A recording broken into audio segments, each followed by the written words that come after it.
Welcome to the Ari Hoffman Show on Talk Radio 570 KVI, your home for the politically homeless, streaming live at KVI.com and the KVI app. If you want to be part of the most dangerous show on the airwaves, call or text the Warrior Injury Law Studio line at 206-421-5757. That's 206-421-5757. Coming up this hour, our Attorney General Nick Brown is suing the Trump administration to keep Homeless Inc. funded. But before we get to any of that, time for your daily dose of adrenaline. You want me to stick this into my heart? Are you f***ing nuts? A new investigation found that Minnesota taxpayer dollars were ending up in the hands of al-Shabaab terrorists that's linked to Al-Qaeda. How is this happening? Chris Rufo of the Manhattan Institute found a web of fraud involving Minnesota's Medicaid Housing Stabilization Services Program, Feeding Our Future, and other organizations. They noted that in many cases, members of Minnesota's Somali community were perpetrators of fraud. They added that the federal counterterrorism sources confirmed that millions of dollars in stolen funds were sent back to Somalia, which is how al-Shabaab got the cash. So where'd all the money go? It turns out the Somali fraud ring sent money transfers from Minnesota to Somalia, and approximately 40% of households in Somalia got remittances from abroad. They state that in the report in 2023, the Somali diaspora sent $1.7 billion with a B dollars to the country, which was higher than the Somali government's budget that same year. They also discovered the funds were being funneled to al-Shabaab, an al-Qaeda-linked terror organization. Multiple law enforcement sources told Chris Rufo that Minnesota Somalia community sent millions of dollars through a network of money traders known as hawalas that wound up in the hands of the terror group. Glenn Kearns, a retired Seattle Police Department detective who spent 14 years on a federal joint terrorism task force, told Rufo that the Somalis ran a complex money network and were routing cash on commercial flights from the Seattle airport. That means SeaTac, you guys know, right? To the Hawala networks in Somalia. He said, we had sources going to the Hawalas to send money. I went down to Minnesota, pulled all of their records, and all these Somalis were sending out money or on DHS benefits. The largest funder of al-Shabaab terrorists was the Minnesota taxpayer. Quote, every scrap of economic activity in the Twin Cities, in America, throughout Western Europe, anywhere Somalians are concentrated, every cent that is sent back to Somalia benefits al-Shabaab in some way. The HSS program was launched with the goal of helping those in need, but turned into a fraud scheme. The program was initially estimated to cost $2.6 million, but in its first year it paid out more than $21 million in claims. The costs only grew from there, with the program paying out $61 million in claims in the first 6 months of 2025. On August 1st, Minnesota's Department of Human Services ended the program after finding that payments to 77 housing stabilization providers were terminated over credible allegations of fraud. Do you realize what was happening here? They were defrauding multiple organizations and sending that money back to terrorist groups. So, for example, they lied and said all these kids had autism so they could get money for autism benefits. They lied and said all these kids were starving so they could get money from their homeless industrial complex. They lied and said all these people were homeless so they could get money from their homeless industrial complex.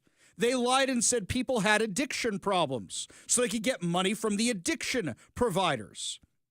They lied and said they needed child care when they didn't.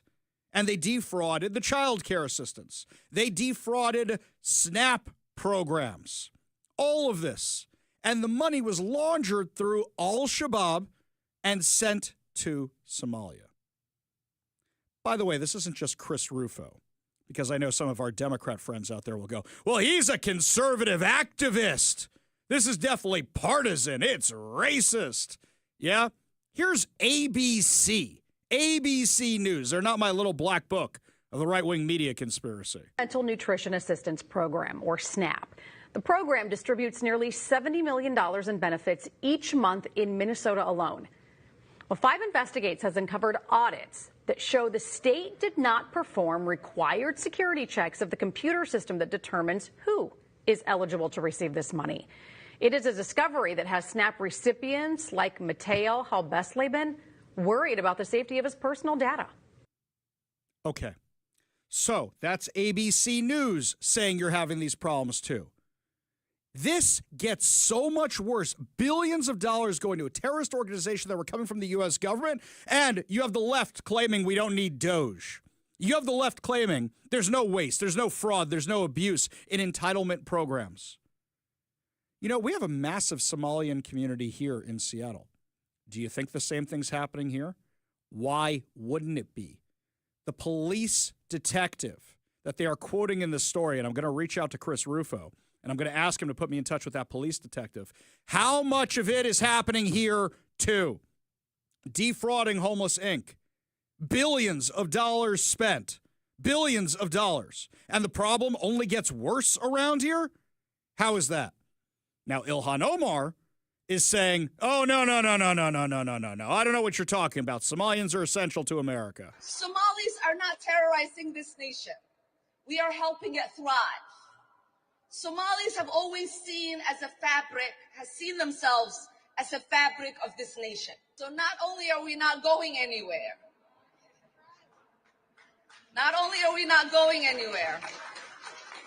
we are not going to allow anybody to make us feel less Minnesotan or less American. She seems more mad that the Somali community is being called out than what they were accused of. A lot of you know I'm an Orthodox Jew. I take the Israel stuff very seriously. I take the Jewish stuff very seriously. Sometimes you guys say a little too seriously. There's a guy named Jonathan Pollard. Have you ever heard the name Jonathan Pollard? Jonathan Pollard is a traitor. He was busted in 1985 for spying on America. Jonathan Pollard spied on America. He tried selling those secrets to multiple countries and then ended up selling some of it to Israel. When we were kids, they would take us, some people would take us to these rallies for Jonathan Pollard. And it was before the internet. We didn't know what we were doing. It's just an excuse to get out of school. Yeah, free Jonathan Pollard because he's Jewish. And we want to go out there and protest because he shouldn't be in jail. We didn't know what he did. He's a traitor. He sold secrets to another country, tried to sell them to a whole lot more. And I felt used. I felt taken advantage of when I found that out. Now, you want to make the argument that Jonathan Pollard got sentences longer than some Russian spies, than some terrorists? Yeah, you could say that. But he was recently released from prison under the Obama administration, and now he's living in Israel. Any Jew that I know thinks he is a pariah and wants nothing to do with him. He sold out America. He is a traitor to this country. I had a person come up to me once, and they said, Ari, did you listen to Jonathan Pollard's podcast? I said, no way in hell. And they said, but he says such interesting things. I go, he is a traitor to this country. I don't care what the hell he has to say. He is a traitor. And what upsets me more is he wears one of these things on his head. He wears one of these yarmulkes on his head. There's a thing we have called Chillul Hashem, which means disgracing the name of God. And for me, the guy is a walking, talking Chillul Hashem, a walking, talking disgrace. Mike Huckabee met with him last week in Israel. Nobody really knows why. I don't know what the upside is. I love Mike Huckabee. Why are you meeting with this guy? Do you hear the rage in my voice? When people in the Jewish world do something wrong, it upsets me as an American. It upsets me as a Jew. And I get furious about this because you're making all of us look bad with your stupidity. You're making all of us look bad with you being a traitor to the U.S. That should be the reaction that Ilhan Omar is having. How dare you make Somalians look bad? Her speech should have been, I'm ashamed by this. We're going to have a full investigation because as the representative of Minnesota, I want to make sure Minnesotan taxpayer money goes to the taxpayers, not a terrorist organization. Instead, she's defending it. This is a woman who has said Somalia first on multiple occasions. She seems more mad that people busted the fraud than that the fraud occurred, which is beyond insane. Now, by the way, the Somali community, not part of the fabric of the United States. Sorry, guys. They basically came here en masse in the 1990s. By then, the country was pretty much set up. But trying to claim they're part of the fabric of the United States, I don't remember any Somalians being there for the signing of the Declaration of Independence. I just don't. You want to know how long this kind of stuff has been going on for? This is a report from 2001. At Cedar and Riverside, 2 businesses shut down, their assets seized, and a suspect hauled away. That suspect may be Garad Jama, the only Twin Cities individual targeted by customs agents in the raid. Jama's last known address, this apartment complex at 2100 Bloomington Avenue South in Minneapolis. A block away from the first raid, 2 more businesses raided and shut down. At both locations, a steady stream of Somali refugees hoping to wire money home to their families turned away. Business is shut down right now. And at both locations, boxes of material seized, including a safe and a filing cabinet. Customs agents believe all 4 businesses are involved in funneling money to Osama bin Laden's al-Qaeda terrorist network. Somali refugees who use the wire services insist they are honest businesses. They are not helping terrorism people. They are doing just their own business. The business are free, whatever they do. But it's not the kind of that one starting to give to the enemies or the terrorism people. They are also afraid that having fled civil war in their homeland, they will now be seen as an enemy in their adopted land.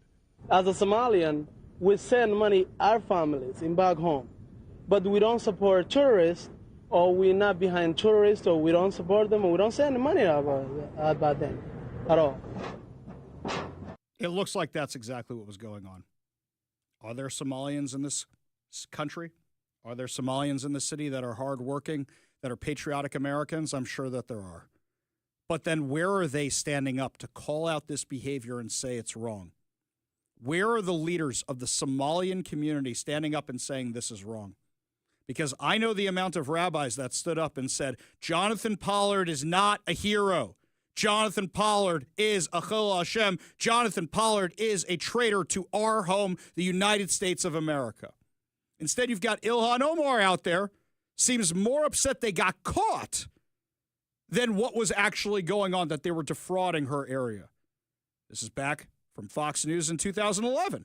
A new, stunning report from the City Journal showing a massive fraud scheme in Minnesota. You have to hear about this. It involves false autism claims, the Somali community, and connections to a terror group. Let's explain over at The Wall.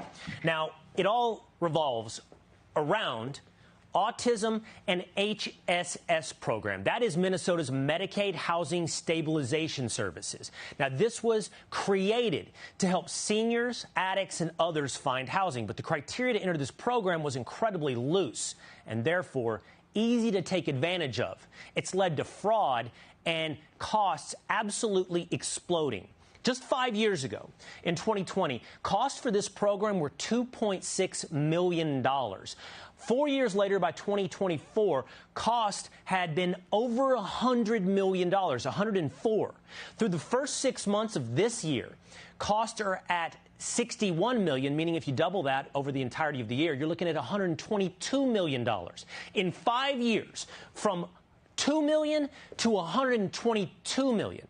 Now, why? 6 people are accused of defrauding HSS, and they're members of the Somali community. But this just gets worse if we take a look at Minnesota's federally funded autism program. Now, several people, and this is an example, a woman in the Somali community, are co-conspirators, and they're accused of recruiting kids for autism therapy.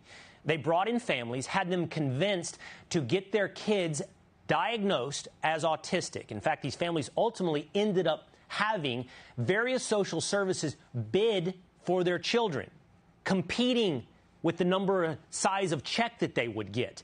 It didn't matter if the kids had autism. And what happened? Autism claims to Medicaid surged. In 2018, $3 million. By 2023, listen here, from $3 million to $400 million. autism providers jumped from 41 to 328 in 5 years. Now, City Journal reports that the Somali fraud rings send a lot of money back to Somalia. 40% of households in Somalia get remittances from abroad. That totals $1.7 billion. That is more than the entire budget of the Somali government. Money being sent abroad, from abroad, back to Somalia. Where is that money going? Take a look at this. Most alarmingly, a lot of that money is funneled through money traders, and in the end, ends up in the hands of al-Qaeda-linked Islamic terror group Al-Shabaab. Now, this is horrifying that this fraud was so widespread, going on for so long. I apologize. That wasn't Fox from 2011. That was Fox from 2 days ago. So you had this going on for years and years and years, and nobody noticed. And nobody noticed. It took Chris Rufo exposing this. Where are all the safeguards? Chris Rufo lives out here. This has been going on literally for decades. And nobody knew about this? So now Lisa Dumoth, who is the House Speaker of Minnesota, says she has asked the U.S. Department of Justice to immediately launch an investigation into the reported allegations that Minnesota tax dollars have been funneled to the Al-Shabaab terrorist organization in Somalia. Great. Where were you guys beforehand? By the way, she's a Republican. Where have you guys been this whole time? You guys are in charge of where the money goes. Where have you guys been this whole time? Hey, where's Governor Tim Walz, by the way? He didn't weigh until today, and this story broke 3 days ago. Quote, "We are monitoring the situation in St. Paul and working to understand what unfolded. We received no heads up from federal authorities on this operation." Stop! You guys should have been the one doing the investigations. You guys should have been the one shutting all this down. You guys should have been the one stopping the money. You've been governor for how long? You should be waiting for the feds to come in. How come you didn't know this beforehand? He says, well, we are always willing to work together on public safety. That's clearly not what this chaotic situation is about. Give me a break. Now you're trying to demonize the Trump administration who found the fraud in your state that you didn't notice for years? 4 years. Tim Walz is such a boob. Just an absolute boob.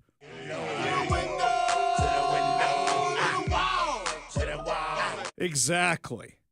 You didn't know what was going on in your own state. And the blame falls on the Republicans who are running the state house who didn't know what was happening either. Do you guys not audit anything? Do you not have any accountability? What happened in Minnesota, you think isn't happening here in Washington? You think isn't happening in other states? That happens to be a massive Somalian population. We have them here too. We have a massive Somalian population in South Seattle. And that Seattle cop is the one who exposed all this. Why was a Seattle cop investigating stuff in Minnesota? Or do you think he was investigating what was actually happening here? You want to know a unique tie to this that I found out? Remember bus bombing lady? You remember Uba Gardir? She was running for King County Council a couple cycles ago. And she walked onto a bus filled with middle schoolers and threatened to blow it up in 2010. That kind of ended her political campaign when I found the video of that a couple years ago. When I was looking up who was funding her, a whole bunch of money was coming from Minnesota. And I looked it up and I said, why are daycares in Minnesota donating to a King County Council candidate here in Washington? I pulled up the addresses of some of these locations. Now, Mike, I've discussed before how when I was starting private schools here in the area for my kids, we rented whatever we had. One of them was an old nursing home, whatever we could find, storefronts, wherever we could find to put these things in. But there's always evidence there's kids around. So, for example, there's a playground or there's something because you can't have a licensed daycare program without a playground. When I start pulling up the addresses of these contributors in Minnesota, strip malls, empty storefronts, no playgrounds.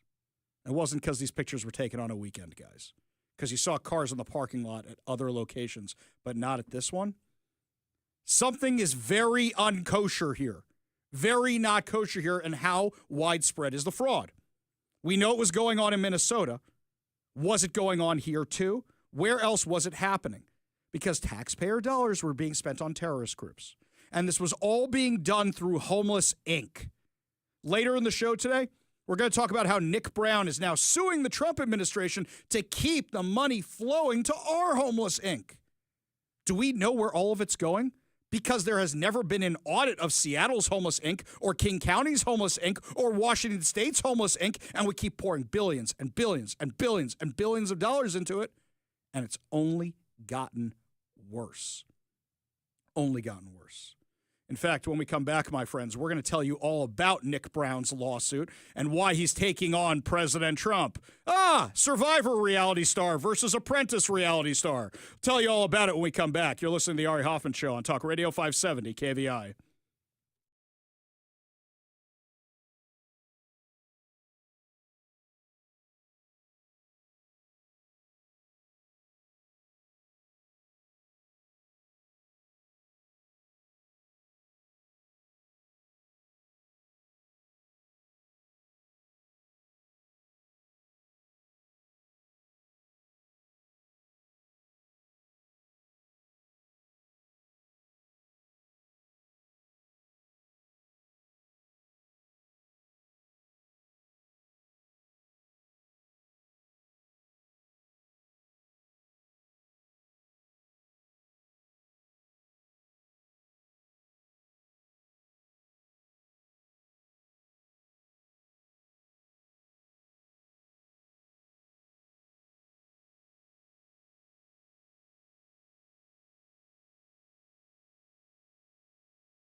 The Seattle Times endorsed Bruce Harrell, and now they're trying to get back in Katie Wilson's good graces, so they're going to write as many puff pieces as they can to say, yeah, we don't want to lose access.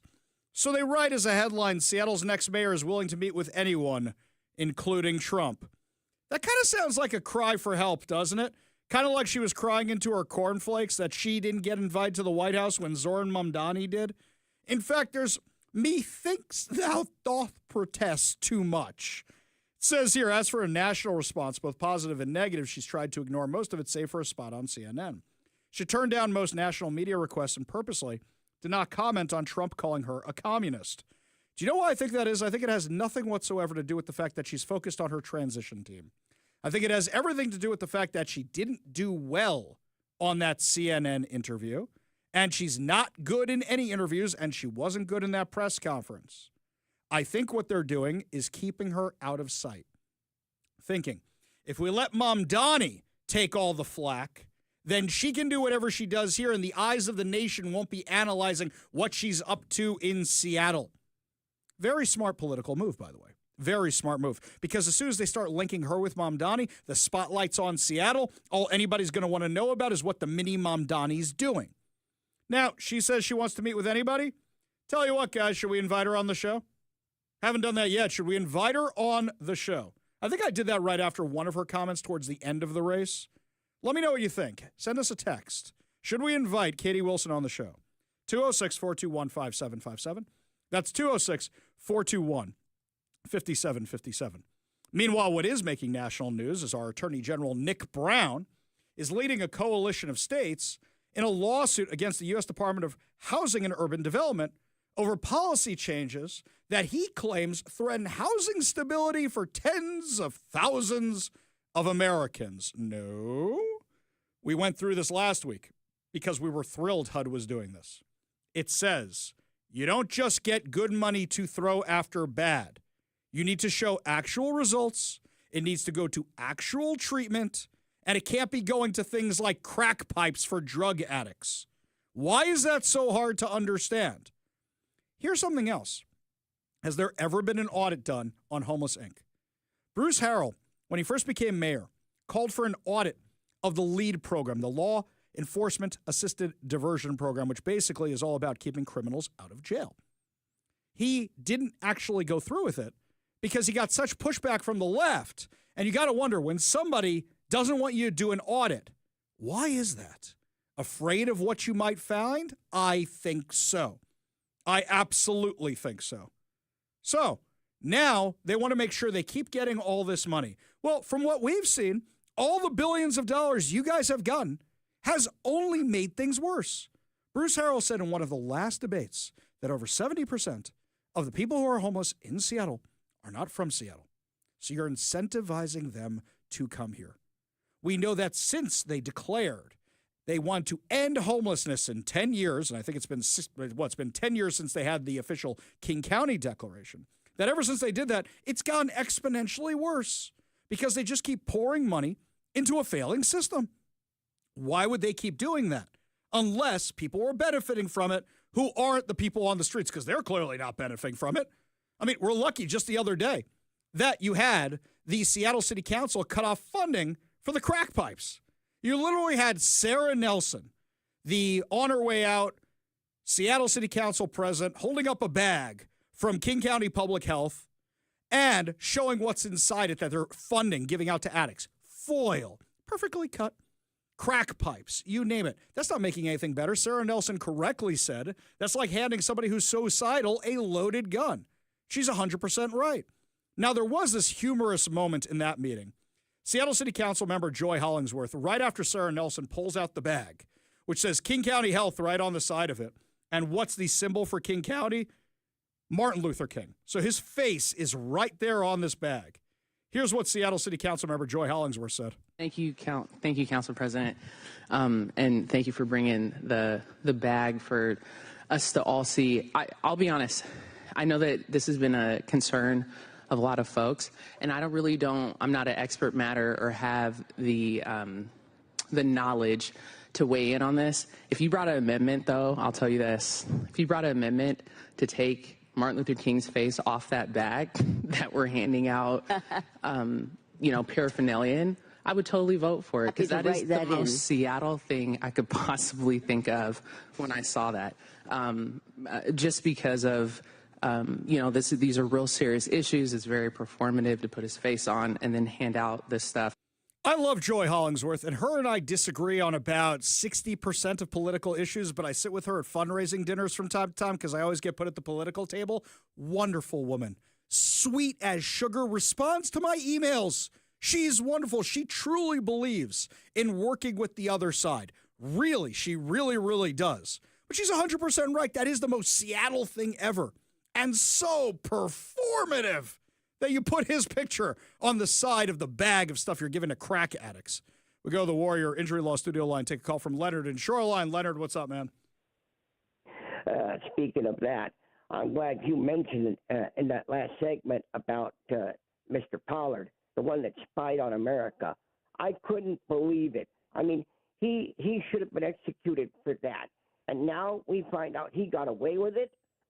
Sounds like something's wrong here with this.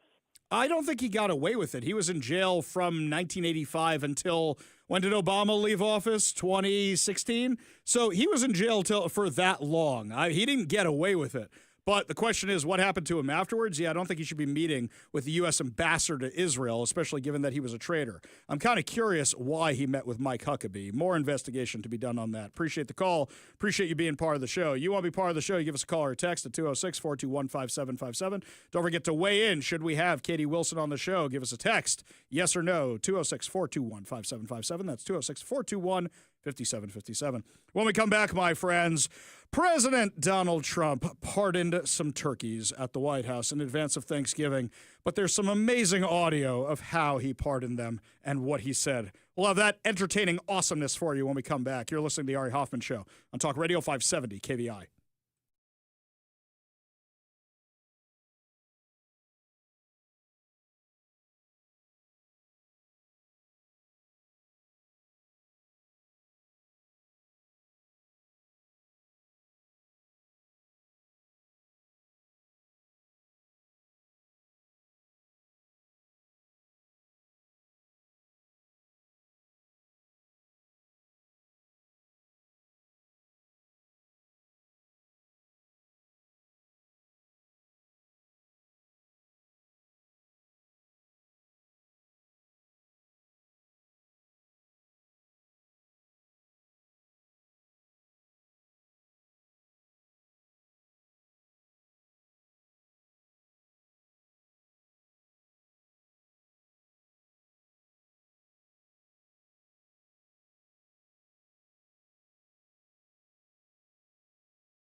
I love the holiday season.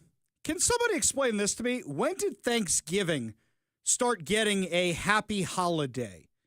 I don't remember that till this year. I know the left did that nonsense with Merry Christmas and Happy New Year. I don't care about that. You wish me a Merry Christmas, I'll wish you a Merry Christmas. I'm not offended by that at all.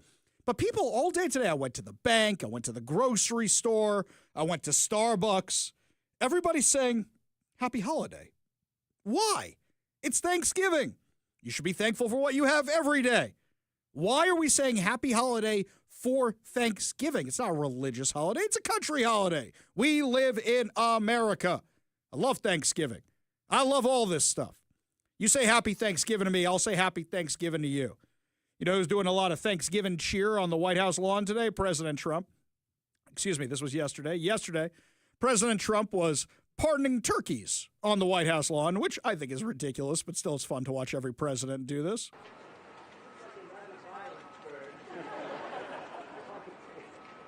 Are you ready? He's talking to the bird. I just want to tell you this very important. You are hereby unconditionally pardoned. I love you hear the bird making the noises in the background. By the way, I love this with every president. This one, though, this is his best line of the entire event, because apparently some of his predecessors' pardons are being called into question. Handsome Thanksgiving turkeys, and this is their lucky day. This is a lucky day for them. But before going any further, I want to make an important announcement, because you remember last year, after a thorough and very rigorous investigation by Pam Bondi and all of the people at Department of Justice, the FBI, the CIA, the White House Counsel's Office, and the Department of Everything. We have a Department of Everything. You know what that is? I think that's called the White House. Into a terrible situation caused by a man named Sleepy Joe Biden. He used an auto pen last year for the turkey's pardon. So I have the official duty to determine, and I have determined that last year's turkey pardons are totally invalid, as are the pardons of about every other person that was pardoned other than Where's Hunter? I love that. I do. I know people don't like partisanship. It's funny. It's funny because it's true. A little bit more funny from our president. The turkeys being pardoned today go by the names of Gobble and Waddle. When I first saw their pictures, I thought we should send them, I shouldn't say this. I was going to call them Chuck and Nancy. But then I realized I wouldn't be pardoning them. I would never pardon those two people. Okay. I know some people get mad about this. It's a little funny, though. This was another good line he had. These are two of the largest turkeys ever presented to an American president, over 50 pounds each. That's the largest we've ever had. And those are big turkeys. Are they as good as the normal-sized turkey? Better or as good? Do they tend to be a little fatty, maybe? No, he said no. He knows the turkey business. Anyway, despite their size, Secretary Kennedy has formally certified that these are the first ever Maha turkeys. I don't know if I agree with that. These are Maha. In other words, they could be fat, but they're still Maha. I like that. They could be fat, but they're still Maha. Turkey's healthier. That's why people eat it instead of meat. I'm not the biggest turkey fan. I know people are going to call me un-American here. I'm not the biggest fan of the Thanksgiving food. Mike looks like he was ready for me to say this. You want to walk that back just a little bit. You're like, turkey is healthier. That's why they eat it instead of meat. Is it not healthier? It's meat. It's okay. We define these things differently, you and I, sir. Do we? I don't think that we do. They give you the turkey salami instead of the regular salami because they say it's healthier. Yes? No? That doesn't make it not meat. Okay, fair. Fair. I like the fact check right there. What are you talking about? I'll take that from you. That is fine. Okay. We distinguish between these things. We do the bird separate from the meat. Sorry, that's in my mind. Poultry is still meat, my friend, no matter how you slice it. Literally. No matter how you slice it. I do like that. We should have Mike in a Talmudic discussion about the difference between meat and chicken and bird and fish and fowl and all this. Exciting. Don't worry about it. It's all meat! That's what the rabbis held, which is why I can't have a cheeseburger. This is why I can't have cheese. This is why I can't have chicken parmesan, because of that kind of thinking. We go to the Warrior Injury Law studio line, take a call from Mario and Kent. Mario, what's going on? Hey, buddy. Hey, listen, I just got done commenting to your colleague there, Mike, but what I wanted to say is, yes, you should have her, and then you'll realize that her IQ is about negative 1.2, like I have always alluded to. Oh, you mean Katie Wilson? I'm like, what are we talking about here? Oh, you mean Katie Wilson? Yes, Katie yeah. Wilson, Okay. Yes. And then secondly, Ari, I think more important than Katie Wilson, because she's an actor, is the 6 communist clowns that told the military to disobey orders from the president, which is unlawful and unconstitutional. And let me tell you something, buddy. That is the strategy of the commies for divide and conquer. If you start doing that, you start creating problems where people think, well, I don't have to answer that order and I don't have to do this, and it's going to end up getting somebody hurt or killed. You're exactly right. And here's something else, Mario, is that every time these guys are interviewed, especially Alyssa Slotkin, who nobody heard of until 5 minutes ago. So Alyssa Slotkin, when she's being asked multiple times now in multiple interviews, what orders has the president given that are illegal? She can't even answer the question. This was a publicity stunt. That's what it was. I'll give you the last word, then I got to run.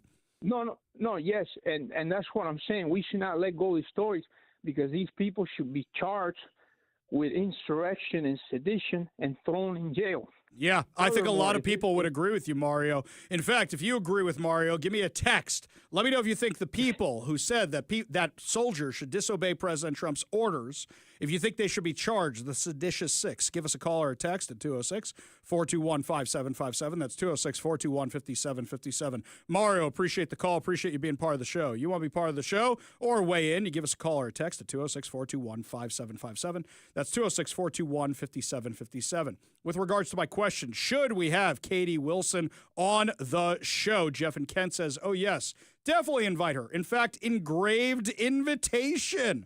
Murphy says yes and ask her questions that'll make her sound stupid, which she already answers them that way anyway. Yeah, I don't think I have to try that hard to do that one. This one here, Robin Lakewood, says the Seattle commie mayor, yeah, have her on. This one here, Dan Smith, yes, bring the communist on the show. Let her talk herself into a corner and watch her prove she's a dim bulb. Okay, let's not call people names. You can call her a commie. Lisa in Redmond says, have her on the show. I bet she won't come. If she does, ask her every hard question and watch her backpedal or answer something else, but never what you asked her. I bet she won't come because she knows you will ask her the hard questions and won't be able to get out of it. All right. It seems unanimous over here on the text line, except for Robin Lakewood, who says, Ari and Big Mike, happy Thanksgiving. That was very, very nice. Seems unanimous. I will reach out to the transition team for Katie Wilson and see about having her on the show. When we come back, my friends, more of your calls, more of your texts, plus Mom Donnie gets called out on his own racism. We'll tell you what happened when we come back. You're listening to the Ari Hoffman Show on Talk Radio 570 KVI.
Welcome back to the Ari Hoffman Show. Just a reminder, download the KVI app and, of course, subscribe on whatever your preferred podcast platform is. That way you never miss a minute of the show. Remember, while you're there, to rate and share so that way your friends get to enjoy all the fun over here. I say right here, he got all these texts in, and it says here, hey, Ari, I think he, meaning President Trump, should pardon Hillary along with the other turkeys. By accepting a pardon, she would benefit and never be prosecuted, but go down in history as the biggest American turkey. I don't think that would be it. I think she would have to go down in history as getting a pardon from President Trump. I think that would be a good one. This one here from the 206. Yes, please have Katie Wilson on the show. It would be good. This one here from Eben and Bonnie Lake. I think they should be tried for treason, talking about the seditious six, for trying to start an insurrection against our government, because that's exactly what they are trying to do. Man, you guys are hot on this topic. This one here, Tony says, arrest them for subversion. Jeremy says, you could interview Katie. It would just be like Kamala without the laugh. Oh, that's good. That's very, very good. Not as much fun, though, I don't think. Not as much fun, though. Larry says, Ari, you should ask Katie Wilson, what is a woman? Oh, that would be fun. Just watch her squirm over that one. Very good. Everybody says, charge the seditious six. This is great. I love all the interaction today over on the text line, guys. It's really fantastic. We go to the Warrior Injury Law Studio line, take a call from Paul in Bonnie Lake. Paul, what's going on? Thank you for taking my call, Ari. Sedition has always been with us, attempts at it, and one of the biggest offenders, Jimmy Carter. After he left office, he met with Brezhnev, wrote to him, urging him to resist Reagan's arms buildup. Ah, great call, Paul. Absolutely great call. We've had these issues for years and years and years. This is nothing new. Great call. Appreciate you being part of the show. You want to be part of the show, give us a call or text to 206-421-5757. Tim says over on the text line, hey, if we could identify 72 different genders, if men can be called women and women can be called men, Ari can call turkey a non-meat product. That's very good, Tim. Very, very good. We go back to the Warrior Injury Law Studio line, take a call from Jeff in Olalla. Jeff, what's going on? Hi, hey, Ari. I always enjoy your program. I remember when you first came on the air, you're always out at the Jewish cemetery talking about how it being vandalized and desecrated and all that. And, like a normal person, I said, well, that's horrible. Well, today I went out to see my grandfather's plot, the family plot, and when I got out there, someone had stolen his bronze plaque there, and I just want to let you know. Now I really feel the sense of desecration and loss that that you felt when you were reporting all that, because I feel like today, like I was out there and my grandfather had passed away again. I'm so sorry, Jeff. I'll tell you this, is that a lot of the non-Jewish cemeteries in town called me when all that was going on. And they said, Ari, we back you 100%. But the problem is we can't go public, because if people knew this stuff was happening in our cemeteries too, they wouldn't have their loved ones buried here. And at the end of the day, it's a business. The Jewish cemeteries, you have to be buried in a Jewish cemetery if you're Jewish. So we kind of have a monopoly on the Jewish business. But a lot of other cemeteries were telling me they were having the exact same problems. Jeff, I'm so sorry. I know what that's going through. And if you email me, I know some good companies that can help you make that right. So if you email me, ari@kvi.com, that's ari@kvi.com, I can put you in touch with some people, and maybe they could do something to the headstone so you don't have to worry about it again in the future, okay? Okay, thank you. Yeah, take care, Jeff. Good holiday. Appreciate you. Oh, yes, exactly. Happy Thanksgiving to you too, sir. Appreciate you being part of the show. You want to be part of the show, you give us a call or a text at 206-421-5757. That's 206-421-5757. This one here from Jeff in Kent. He wants me to have Katie Wilson's husband on the show. Sir, why did you choose not to work, but for some reason you still need to pay for daycare for your kid? I don't understand that one. I think he's a professional activist. Maybe it's because he's spending the day going to activist stuff. We go back to the Warrior Injury Law Studio line, take a call from Danny, who's still in the Navy. Danny, what's going on, man? Hey, Ari. Just, some thoughts on the seditious six. Back when I was, this is my 2021 deployment, we were getting the jab. We're out in the middle of the ocean. Our ship took so much precaution. And then the orders come down like, hey, you need to get the shots. And these orders didn't come down until after Biden had taken office. And I remember there was a lot of people on my ship who said, no, like I had COVID before, why do I need a vaccine if I'm already naturally vaccinated from having it in the past? And then we had an admiral come onto the 1MC over the ship and just pretty much make fun of us, make fun of people who didn't want to get vaccine. And this is the same time all those stories were coming out about all the women having very negative reactions, and there's worries about people becoming women being able to give birth after getting the vaccine. And so it's just ridiculous. It's like military members, we know when we get an unlawful order. So some people touting around saying, oh, you don't need to obey orders. Like, what are you doing? Like, you think the military is not smart enough to understand when they're giving an order that is legitimate or illegitimate? Yeah. It's completely insane. Exactly. It's really, really crazy. But we know they were just doing this for the PR because now everybody knows who Alyssa Slotkin is, good or bad, and she's become a hero of the Democrats for the resistance. Appreciate the call, buddy. Appreciate you being part of the show. You want to be part of the show, you give us a call or text at 206-421-5757. That's 206-421-5757. When we come back, my phone lines are blowing up like a Christmas tree, so more of your calls. Plus, also, I can't believe this, but I'm going to be siding with PCC. Yeah, must be a cold day in hell. We'll tell you about what's going on when we come back. You're listening to the Ari Hoffman Show on Talk Radio 570 KVI.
Welcome to the Ari Hoffman Show on Talk Radio 570 KVI, your home for the politically homeless, streaming live at KVI.com and the KVI app. If you want to be part of the most dangerous show on the airwaves, call or text the Warrior Injury Law Studio line at 206-421-5757. That's 206-421-5757. Coming up this hour, Brigitte Gabriel joins us to talk about the terrorist threats here in America and what President Trump is doing about it. But before we get to any of that, anybody who's a long-term listener to the Ari Hoffman Show knows I hate PCC, the community co-op grocery stores in our area. If it's so healthy, why does everybody who shopped there look like they are wasting away and dying? It's like the Walking Dead. It's like the aging white hippies who show up to protest Let's Go Washington. It looks like the guy, Donovan, at the end of Indiana Jones and the Last Crusade, who drinks from the wrong cup. You watch these people's hair grow out all gray and the skin falling off their face in front of you if you go to PCC. You want to see Indiana Jones in person? You go to PCC, and as they grab their fresh sourdough bread, the skin comes off their face because they're melting away. And what's happening to me? It's also overpriced. It's also pretentious. And this is something that's just me. I'm kind of getting better about this a little bit, but because I'm from New York, I just want to get in. I want to get out. And I know a lot of people around here like it when the person talks to you, but it's leave me alone. I mean, I will be nice. Hey, how you doing? Happy Thanksgiving, whatever. But they always, these are the nicest flowers I've. Oh, you're having wine tonight. Isn't that wonderful? I don't need a commentary on every item I bought. Besides, if I go over to the pharmacy, who knows what I'm going to come back with? And then we're going to have some interesting discussions. But I can't believe that the local lunatics have gone so far overboard. I am taking the side of PCC. So apparently tomorrow, the local Hamasniks and Democratic Socialists of America, but I repeat myself, are planning a boycott of PCC. Why? They don't want them supporting Israeli products. They don't want them carrying Israeli products. News flash for the dum-dums. Most of the products you're mad about are not even owned by Israelis anymore. You want the classic example? Sabra hummus. Sabra hummus got bought by PepsiCo, which means Frito-Lay, which is why now we have weird flavors of hummus like Doritos flavored hummus or whatever other insanity comes out. So you're protesting them because they're Jewish, because they were made by Jews. That's what's really going on here. We see right through it. Also, is the war still going on? So what are you doing? It also says support workers. Wait, I don't understand. Are we supporting workers or are we boycotting Israel? What's your cause du jour? What's your cause of the day? How come you're not boycotting stuff that comes from China? Human rights abuses over there, not saying anything about that. Stuff that comes from Vietnam? Oh, communism, too close to socialism. That's right. So we're not going to go down that road. No, just the Israel thing. Your racism is showing, guys. So you know what I'm going to do? Oh, my God. This hurts not just me, but my wallet. I am going to go to PCC tomorrow just to buy something.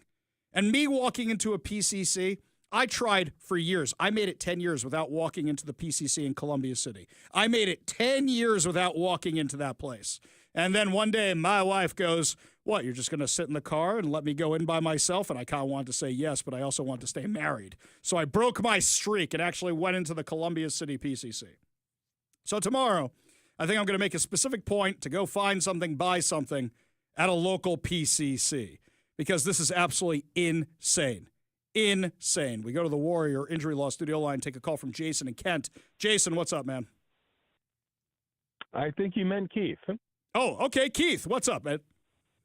Hey, unless something has changed in the military, 30-plus years ago, they used to have yearly training for the enlisted on what was and wasn't a lawful military order. Mm-hmm. So for them just to remind the military folks to mind their training shouldn't be a big deal. And I don't know why Pete Hegseth in the government is way overreacting. So I agree. I think that right now they put out the bait. Donald Trump took the bait And now we have a multi-day news story. I mean, what, this happened last week or something, and we're still talking about it? They knew Donald Trump would react, and as a result of it, they're getting all the attention they wanted. Whereas what President Trump should have done, somebody should have said, he should have just replied to the video, what are the illegal orders? Name them. Because when even TMZ did that the day they were announced, Alyssa Slotkin couldn't name any. When she was asked by CNN or any of the other outlets, what are the illegal orders, she can't name any, and then she would have just looked like an idiot. But because he took the bait, the story is now about him and Pete Hegseth, not about Alyssa Slotkin being a moron. Keith, appreciate the call. Appreciate you being part of the show. Appreciate your service. You want to be part of the show, you give us a call or text at 206-421-5757. That's 206-421-5757. We go back to the Warrior Injury Law studio line. Take a call from our friend Transit Joe. Transit Joe, what's up, man? What's up is today you gave me a good tip about this anti-Semite, and I emailed the King County Council about the anti-Semite who wants to oversee our law enforcement. Well, wait a second. Hang on. Slight correction there, Joe. Tamer Abu Zaid is already overseeing our law enforcement. He has a history of anti-white, anti-Christian, anti-Republican, anti-police, and anti-Semitic comments on social media and pro-Hamas. Not just the difference between anti-Israel, but actually pro-Hamas. And he is currently overseeing our law enforcement. He's up for renewal. Continue. Thank you for the supplement to my after-action report. Much appreciated. It has now been referred over to committee, so we have another chance to testify against this pro-October 7 goon, who I told the King County Council was pro-October 7, and then I recommended that they hire instead Redmond Vice President Jessica Forsyth, who has been a gallant voice for law enforcement accountability, who opposes flock cameras, Donald Trump, and ICE. If they can't pick Jessica Forsyth over this clown, these guys have a real problem. Yeah, and so maybe we should So I'll say this, Joe. I know you and I come from different parts of the political spectrum, but there's a real line in the sand to be drawn between supporting terrorism, and I think that's really where that line should be drawn. And this guy, he's been a national story ever since he got appointed. He has no interest in actually overseeing law enforcement. His interest is in abolishing law enforcement. That's a very, very different thing. Joe, appreciate your testimony. Appreciate you showing up for all that. Appreciate you being part of the show. You want to be part of the show, you give us a call or text at 206-421-5757. That's 206-421-5757. And actually, what Joe brought up is a very important thing. I was planning on talking about it later in the show, but let's do it now. Tamer Abu Zaid, who is right now overseeing law enforcement. He's the director of the Office of Law Enforcement Oversight in King County. And he's up for renewal on December 2nd. Now, this is a guy with, like I said, a very, very, very bad history of social media comments, so much so that when he keeps getting called out by not just the local media, but the national media, he starts deleting things. He's a police abolitionist. This is a guy who's not just anti-Israel. This is a guy who supported the October 7th attacks. That's who this guy is. He hates anybody who's not his exact demographic. In fact, if you're not far left enough for him, he'll come after you too. It seems like there is a drift back to anti-policing. Did we not learn our lesson from 2020? It seems to me that if you want to have a nuanced conversation about policing, you can say the following. Here's a legit thing. Do cops have to be responding to every mental health crisis? And I would say yes, but they may not necessarily be the ones who should be taking the lead. What do I mean by that? You know, wouldn't it be nice if you send social workers who are used to dealing with mental health crisis or drug crises or any of those things out with the police officers? Because then the social worker is safe. Then the social worker is protected. You just send out the social worker by themselves. We saw what happened literally the day the Seattle police were defunded by the Seattle City Council was a day that one of these social workers got stabbed to death by one of her homeless clients. If you want to have a nuanced discussion about policing, should police officers be dealing with drug overdoses? No. But at the same time, you shouldn't have social workers going out there completely defenseless against some psychopath who's smashing cars with a baseball bat. there is a line you can draw. And that doesn't mean defunding the police. But how many frauds were exposed after the Seattle police were defunded and that money was reallocated elsewhere? We saw it with Tammy Morales' office, former Seattle City Council member who's a socialist. The money was going to Nikita Oliver's group with bypassing all the regulations they have in place about how to do that. Does Nikita Oliver even live here anymore? Is her organization even here anymore? That's a name I haven't heard in a long time. So really, there are ways we can have a nuanced discussion about this. You want body cameras on every cop? Great idea. I think it's a great idea. When are we going to put cameras in every classroom? Why would you say no to that? Put cameras in every single classroom. You say, well, of course there's a couple bad cops. I say, then of course there's a couple bad teachers. When are we going to put the cameras in every single classroom? They don't want to have the nuanced conversation. But I think that the defund police movement is going in a different direction. You know what I think it is this time? Wokeifying police departments. Getting police officers who agree with you. What came out of the 2020 Summer of Love? It wasn't just defunding the police department. It was lowering recruitment standards. Where now police departments that were subject to this insanity need more officers and they need them desperately. So by doing this, what they are doing is bringing down the recruitment standards so much that you're getting people who may not be able to physically or mentally do the job, which means you are teeing up more problems down the road. Or you're just saying we want the wokest police department we can possibly have. Maybe it's not that they want to defund the police. Maybe it's just they want their kind of police. And when you get your kind of police who follow your orders, who are they going to be going after next? Can they even respond to a crime? Right now, we now know that the city of Seattle is finally acknowledging that they are well below staffing minimums, that they are at the lowest number of officers they've had since 1991, and our city has exploded in population since then. That's before the tech boom. We have hundreds of thousands of more people living here, and we have less officers because we lost over 700 officers because of this insanity. And now you have Katie Wilson coming in. How many officers do you think are going to say, nope, no thank you, I'm out of here? Tacoma, Pierce County, they're now experimenting with the defund the police craziness. New York, you've got Mamdani saying that. Katie Wilson is a police abolitionist. She's on record. We read you every single quote that she had. Is it going to be one of these things where these guys get into office and go, okay, can't actually do that? Or is it going to be one of these things where they get in full speed ahead? Because Zoran Mamdani's community safety guy, literally on his cover picture for his profile, talks about his book, which is about abolishing the police. We don't know everybody in Katie Wilson's transition team yet. We don't know who's going to be in her administration. Want to bet on a few names? Tammy Morales, to name one.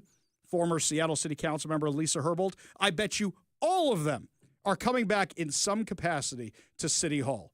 So the very people who flushed the city down the toilet are going to be running it again. Bravo. We go to the Warrior Injury Law Studio line. Take a call from our frenemy, Bennett the Protester. Bennett, what's up?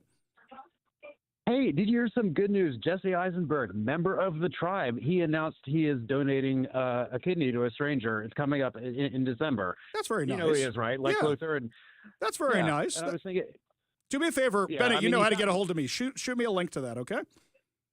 Okay. Since you were so worked up earlier in the show talking about a bad Jew, I thought you might like this. It's a bit of a palate cleanser. What's on your mind today, man? So we were talking about bots yesterday, and I was thinking about how I think most of the problem is not actually caused by, and you've been talking about like fake accounts lying about what country they're in and how X is exposing all of that. So the thing about my proposed solution is I don't think most of the problems are caused by bots or caused by fake accounts. I think most of the problem is just the huge amount of arbitrariness and luck that determines which things blow up on social media. Like I mentioned how I post jokes on Reddit once in a while. Most of them get 5 votes, and then once in a while one gets 50,000.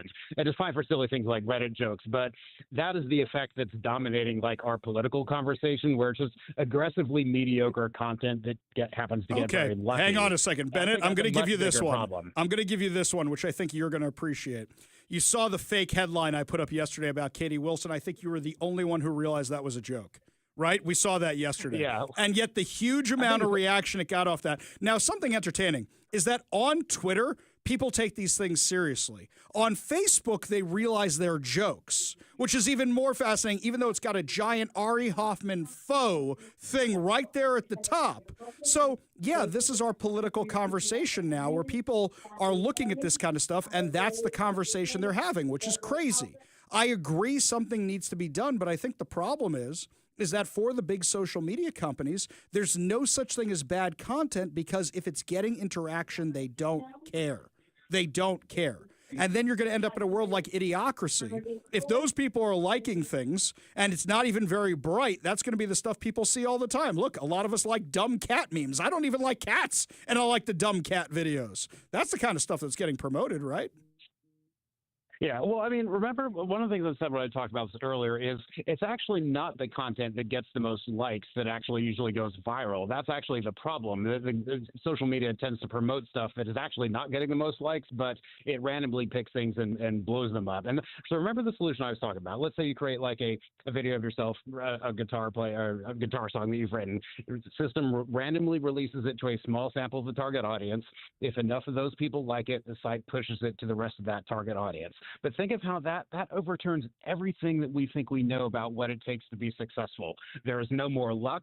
There's no more asking for favors from friends who have already gotten a big break. There's no more, hey, I'll get all my friends to go and vote for this thing. No, you can't go and get your friends to vote for your content. I wish you were right, but the problem is, like, for example, I'm an honest movie critic. Right? I'm not a professional movie critic, but when Mike and I go to movies, I like to be honest.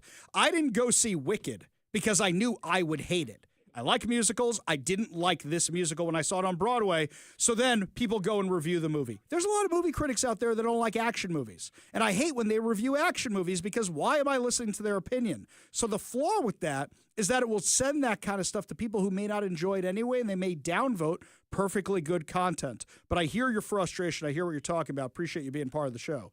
You want to be part of the show, you give us a call or a text at 206-421-5757. That's 206-421-5757. This one from Greg. My sister calls Whole Foods whole paycheck. That's good. That's very good. Oh, we are definitely using that one in the future for sure.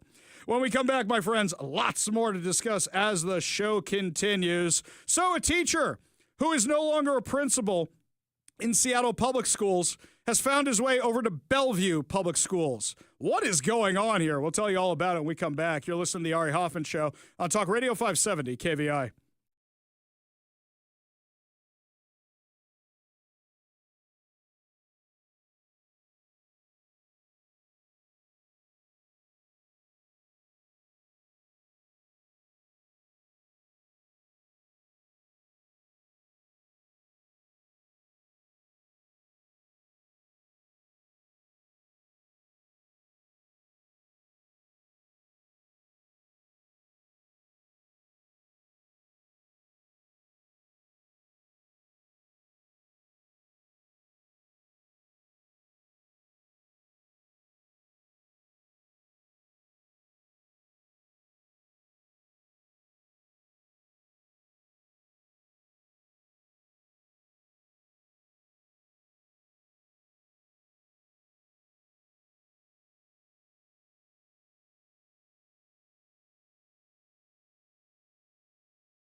Well, it wouldn't be a day that ends in Y without one of the teachers' unions that controls your kids' education across the country being in hot water.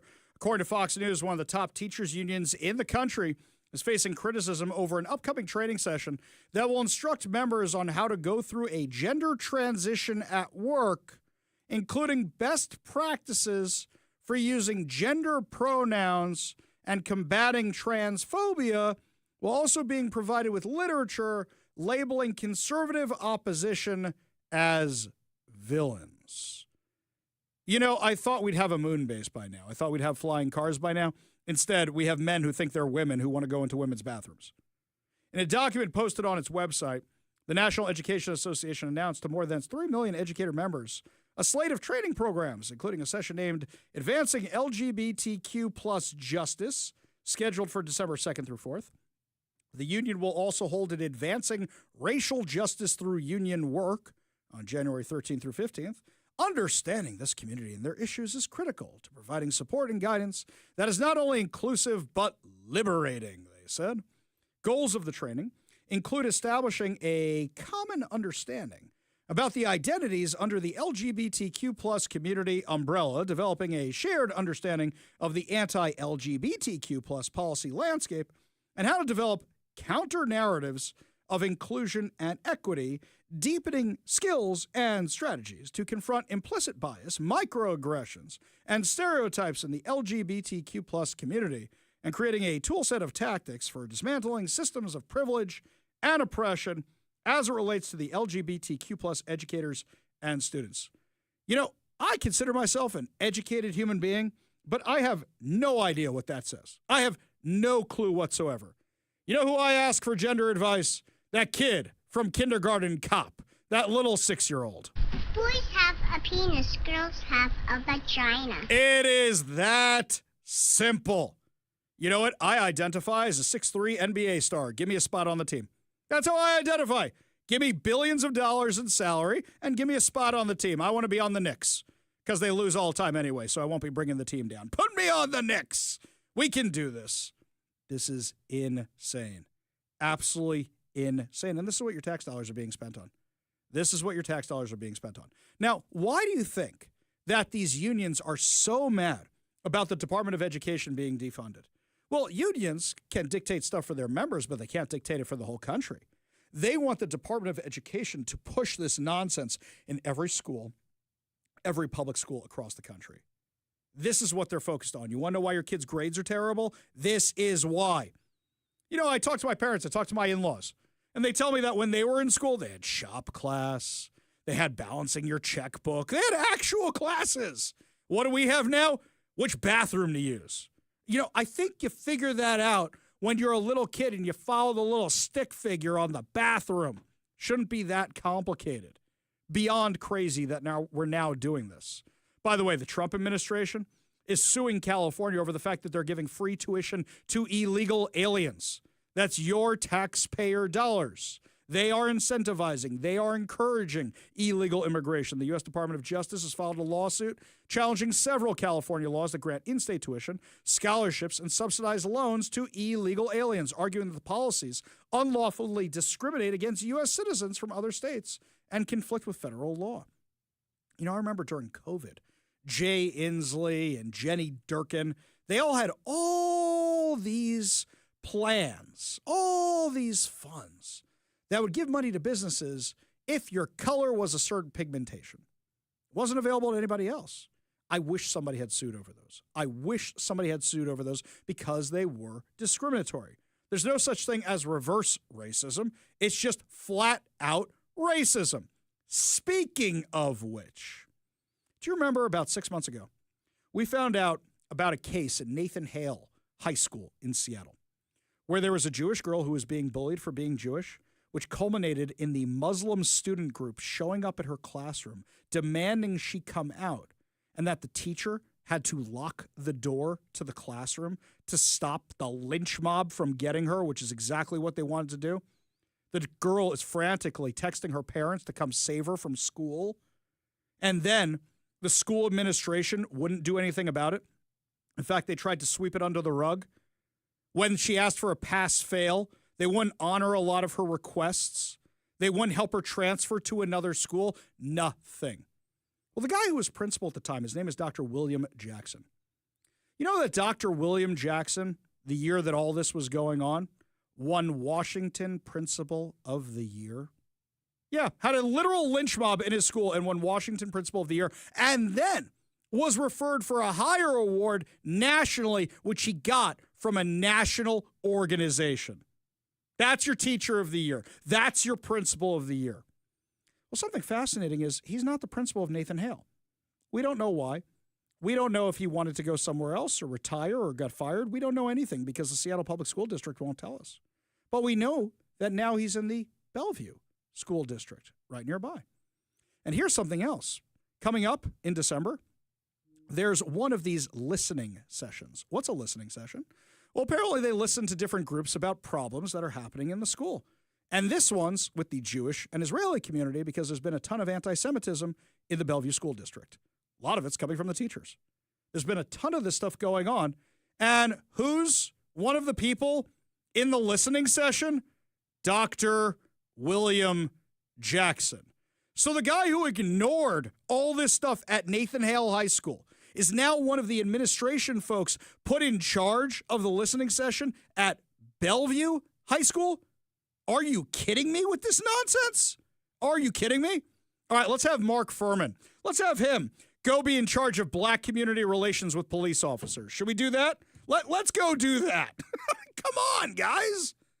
This is bonkers crazy. Between all the stuff that you hear about the public schools on my show all the time, why are your kids still in the public schools? There is no reason for your kids to still be in the public schools, given this insanity is happening every single day. They see your kid as somebody to brainwash. That is their goal, to brainwash your kid to be one of their drones. That's all they see your kid as. Why are you trusting your most valuable possession, your most valuable commodity, to these crazies who just want to brainwash them for their own purposes? Your job is to teach math, science, history, reading. Is it any wonder that our education standards have fallen so far and these kids are not at grade level? When we come back, my friends, Brigitte Gabriel will be joining us to tell us about the administration's efforts to combat terrorism. We'll tell you what's going on when we come back. You're listening to the Ari Hoffman Show on Talk Radio 570 KVI.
My friends, there is a woman who needs no introduction whatsoever, and I'm so thrilled to have her on the show. It's Brigitte Gabriel, national security analyst, New York Times bestselling author, and her latest bestseller is called Rise, and she joins us now on the Warrior Injury Law Studio line. Thank you so much for being with us today. Thank you, Ari. I'm delighted to be with you. So tell me why you decided to write this book. Well, because I see that our Western values, our Western way of life is under attack. We are seeing an element within Western nations, regardless of where you live, whether Australia, Canada, England, the Netherlands, it doesn't matter. We are seeing our Judeo-Christian values under attack. And by the way, Judeo-Christian values are the foundation of Western civilization. This book is not religious in any way, shape, or form. It just goes through the values that built Western civilization to be the greatest civilization in history and how now we are under attack and why we must strive to defend our freedoms. I know that this is news that just broke over the weekend, but what Elon Musk did by turning on the location of everybody on social media, we now see that there has been this massive bot operation targeting the West, targeting MAGA, targeting Israel, targeting those very Judeo-Christian values, and none of these people even live in this country. A lot of them live in Europe or places in the Middle East, have nothing to do with the situation whatsoever. What's your reaction to that? Well, it's not a surprise to me because I can tell you, as somebody who's been bad-mouthed on Wikipedia, everybody now goes to Wikipedia because they think, for example, Wikipedia is the encyclopedia of anything truthful that has ever been written. That's where you go to get information. Well, most people don't realize is Wikipedia can be edited by anybody and everybody anywhere around the world. Well, I am an American author and political commentator. The people that control my Wikipedia page are two guys living in London, England.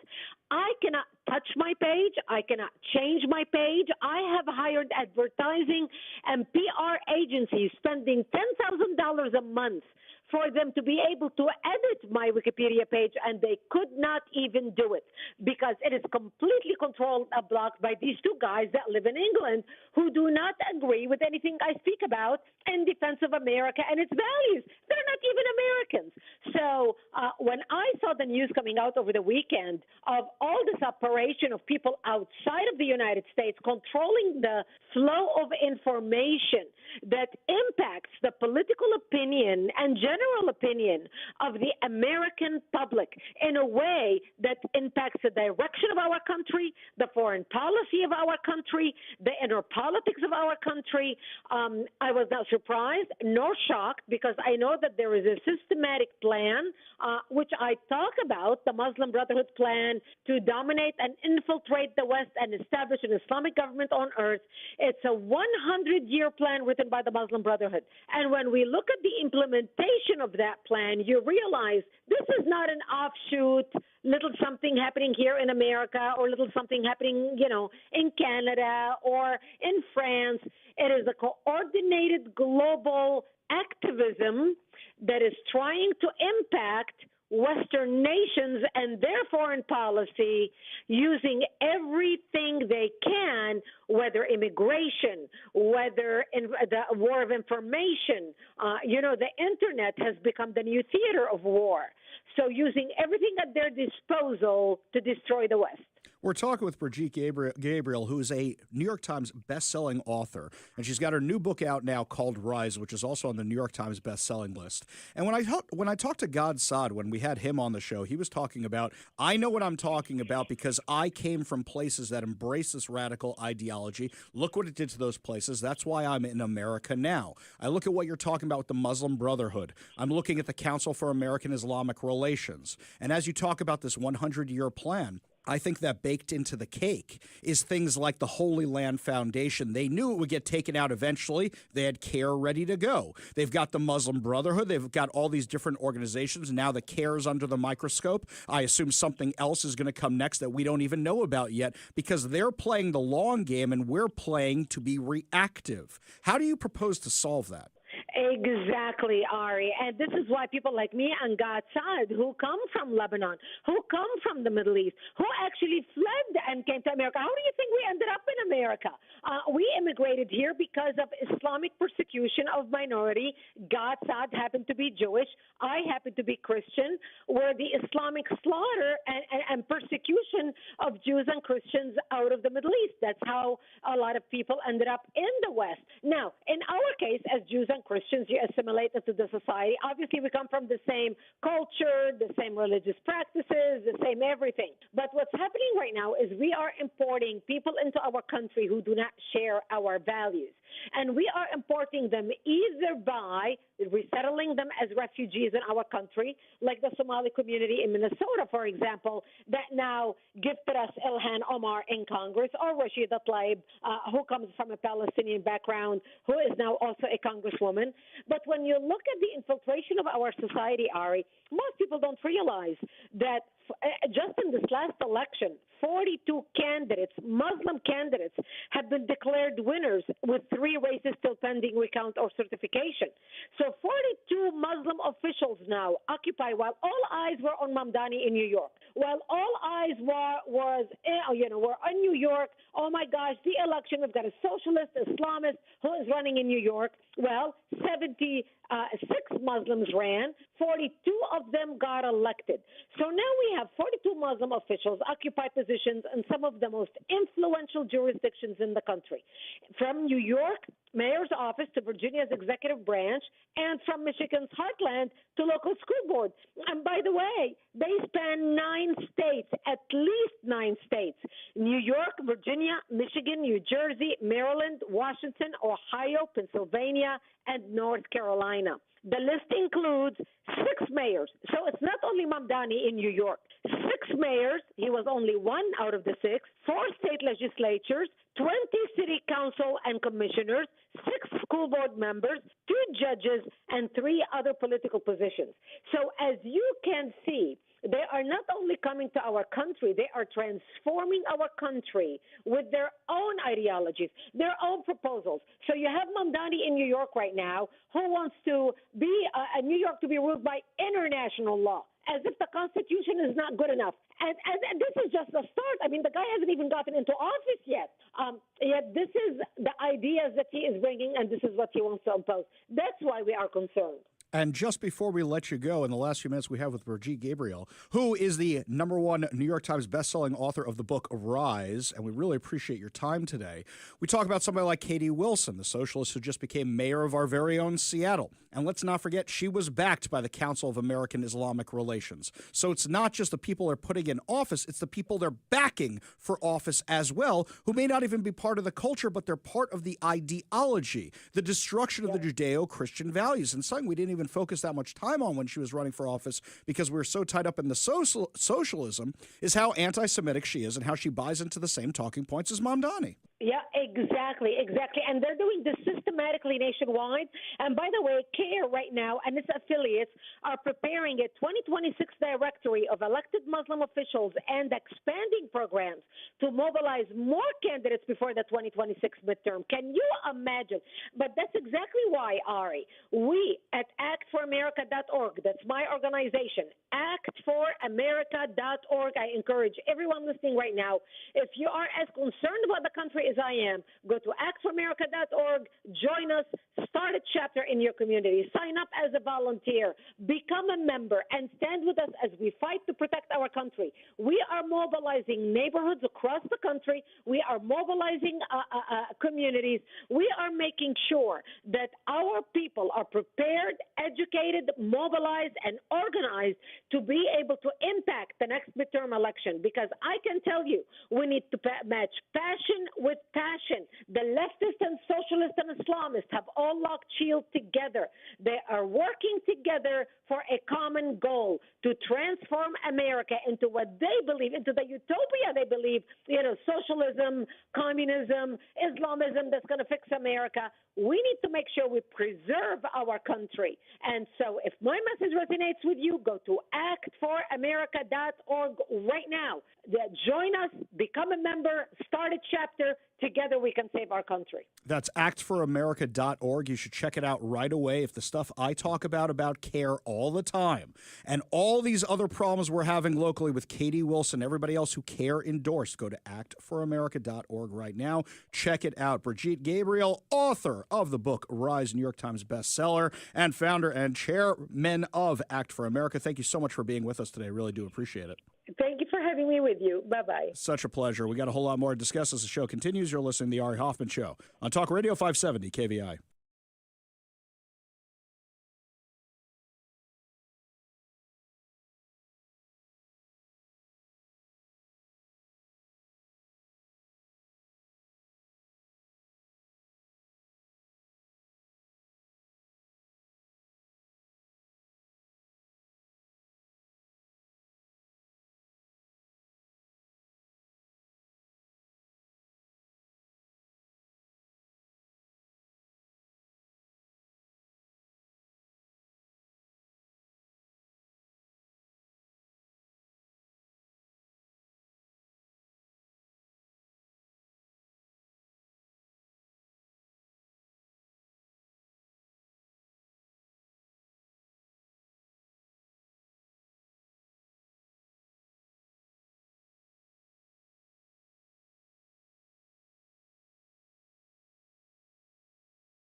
Welcome back to the Ari Hoffman Show. Just a reminder to make sure you download the KVI app and subscribe to our podcast. That way you never miss a minute of the show. While you're there, share it with your friends and rate it so other people can enjoy the show as much as you do. There's a story that hasn't gotten a lot of play in the media. Usually highway rock throwing season is sometime in the spring, sometime in the summer, when all the people from the taxpayer excuse me, I can't even say this when I'm trying to make a joke today. Holy cow. This is the most Thursday, Tuesday ever is what's going on here. All the taxpayer-funded drug encampments come out to play. So what happens? We had an incident like this over the weekend. Now, what's fishy to me is that the media kind of just wrote the press release and didn't dig down on the details. Follow along with the story and tell me if you're making the same assumptions I am from the story. I reached out to the Washington State Patrol, and this is what I got from them. Good morning, Ari. On 11/22/25, that's over the weekend, just after 10 p.m., we started getting calls regarding a possible suicidal subject on the area of I-705 and 9th Street. Soon after, we started receiving several more calls regarding the same subject holding items in his hand, and then escalating to him throwing objects onto the roadway. Ultimately, it was found out to be a brick that was thrown from an overpass that struck a vehicle and then the passenger inside of that vehicle. Further reports came in about that same subject trying to attack a passerby with a stick. Time out. Time out. Does this sound like somebody who might be one of our taxpayer-funded drug encampment campers? That's what it sounds like to me. Random dude throwing bricks off a freeway overpass and attacking people walking by with a stick? Yeah, that's what it sounds like. The subject was seen in the area near the Glass Museum overpass, which led troopers on a search in the city streets to find the subject. He was later located near 13th and Pacific Avenue and taken into custody. He was arrested and booked on charges of assault, second and third degree, and malicious mischief in the third degree. The victim was transported to Harborview with serious injuries but stable condition. Further details are unknown at the moment. What's missing from this report? What's missing from this report? Let's go over a few things. So, if we have this guy arrested, then we know who he is, right? And if we know who he is, then why don't they give us his identity? And if we know his identity, why don't they give us his criminal history? Why are all these things missing from this? I assume this is one of our unsheltered neighbors, right? Here's something else. Do we know anything else about the victim here? I don't think we know a lot about the victim here. A brick came flying through their windshield and hit them. Were they injured by the brick? Were they injured by the ensuing car accident? Did the brick knock them unconscious and the car went careening down a ravine or into a center divider or get hit by a truck or who knows what on the freeway? All of that information is missing. Normally it says the car then struck the span of a this or got hit by a this and ended up in a here. We know so little. This is the least possible information we could get from a story like this. Here's another question for you. And those of you who live near the area, are there homeless encampments nearby? Where do we normally hear about the rock throwing incidents? They're usually in my neck of the woods. They're usually the I-90 overpass, the entry to I-90, and the overpass that's over there when you're coming off of Rainier Avenue, or where I-90 intersects with I-5 as you're coming down towards the stadiums. That whole section there, that's normally where this is. What's in that area? The jungle. Multiple homeless encampments are all in between those freeways there. In fact, I argue, that the speed bump they put on the entry to that highway is to stop the shopping carts that come rolling down the thing rather than slow down cars getting onto the freeway. I had my daughter take a video the other day. I was driving her out to some school thing or volunteer thing. And I said, sweetie, this is how you know where Seattle ends. Just follow the graffiti. And where the graffiti stops, that's where Seattle's jurisdiction ends, because other jurisdictions actually take care of what's going on around here. This story screams drug encampment. This story screams homeless. Wait a second. I thought Jay Inslee had allocated all this money to keep our unsheltered neighbors off the freeways. Doesn't sound like you're doing a very good job. I got to say, now when I'm driving on the freeway and I see somebody walking over an overpass, I've always start looking around and figuring where I could veer to, where I could swerve to. There's a video that sticks with me. And this is back from, I think, 2020 or 2021. People are driving down I-5 in downtown Seattle. And those of you who have driven down I-5 in downtown Seattle, you know there's a lot of overpasses and a lot of homeless people. In one of these videos, one of those Lime scooters comes flying off the overpass, bouncing through traffic as cars and trucks veer out of the way of this thing. All the time when I'm driving over I-5.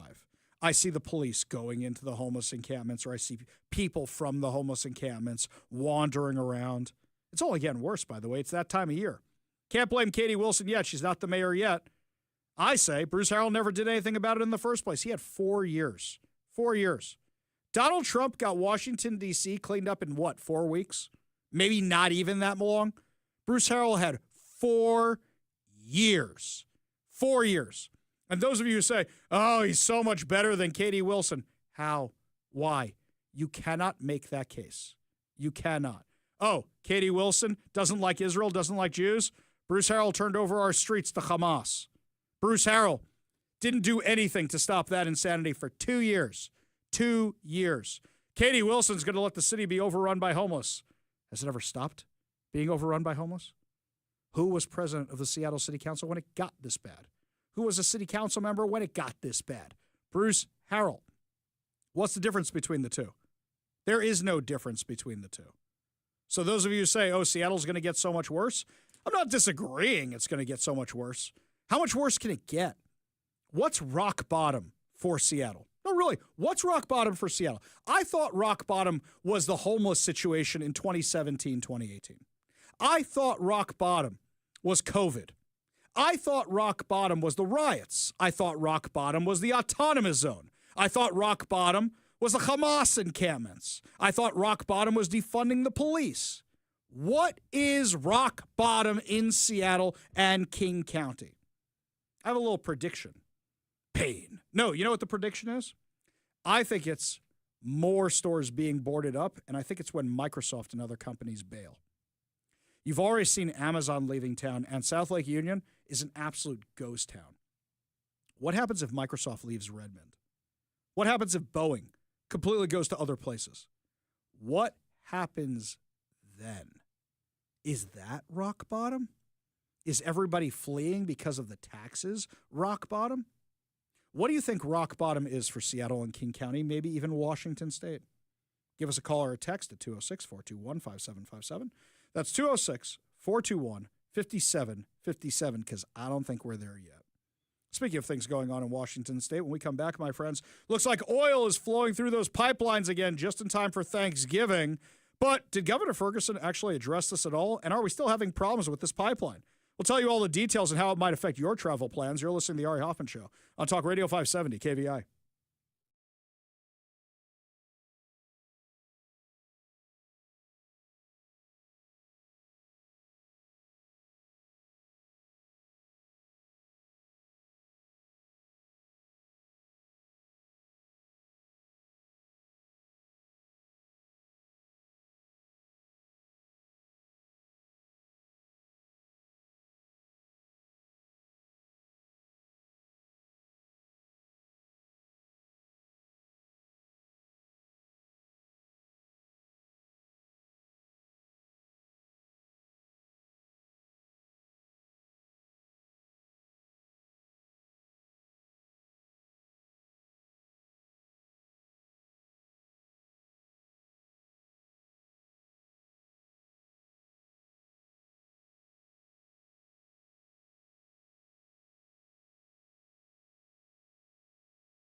Welcome to the Ari Hoffman Show on Talk Radio 570 KVI, your home for the politically homeless, streaming live at KVI.com and the KVI app.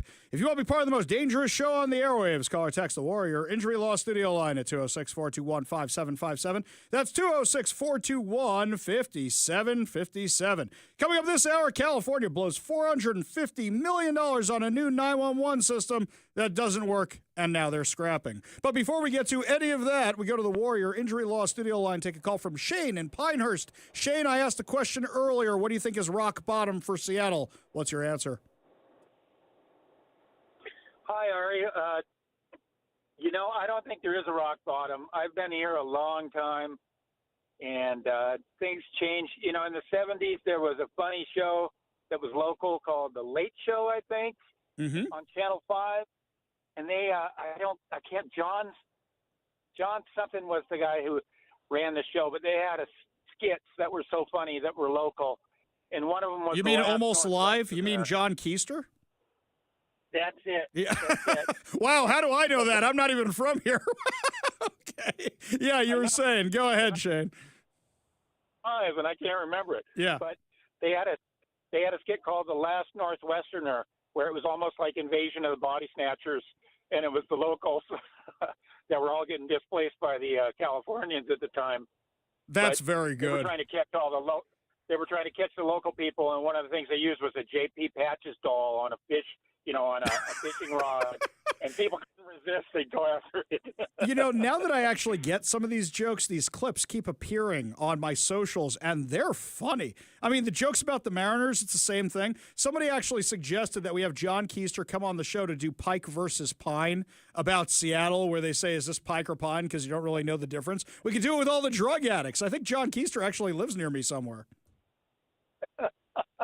You should get a hold of him because he was funny. Yeah.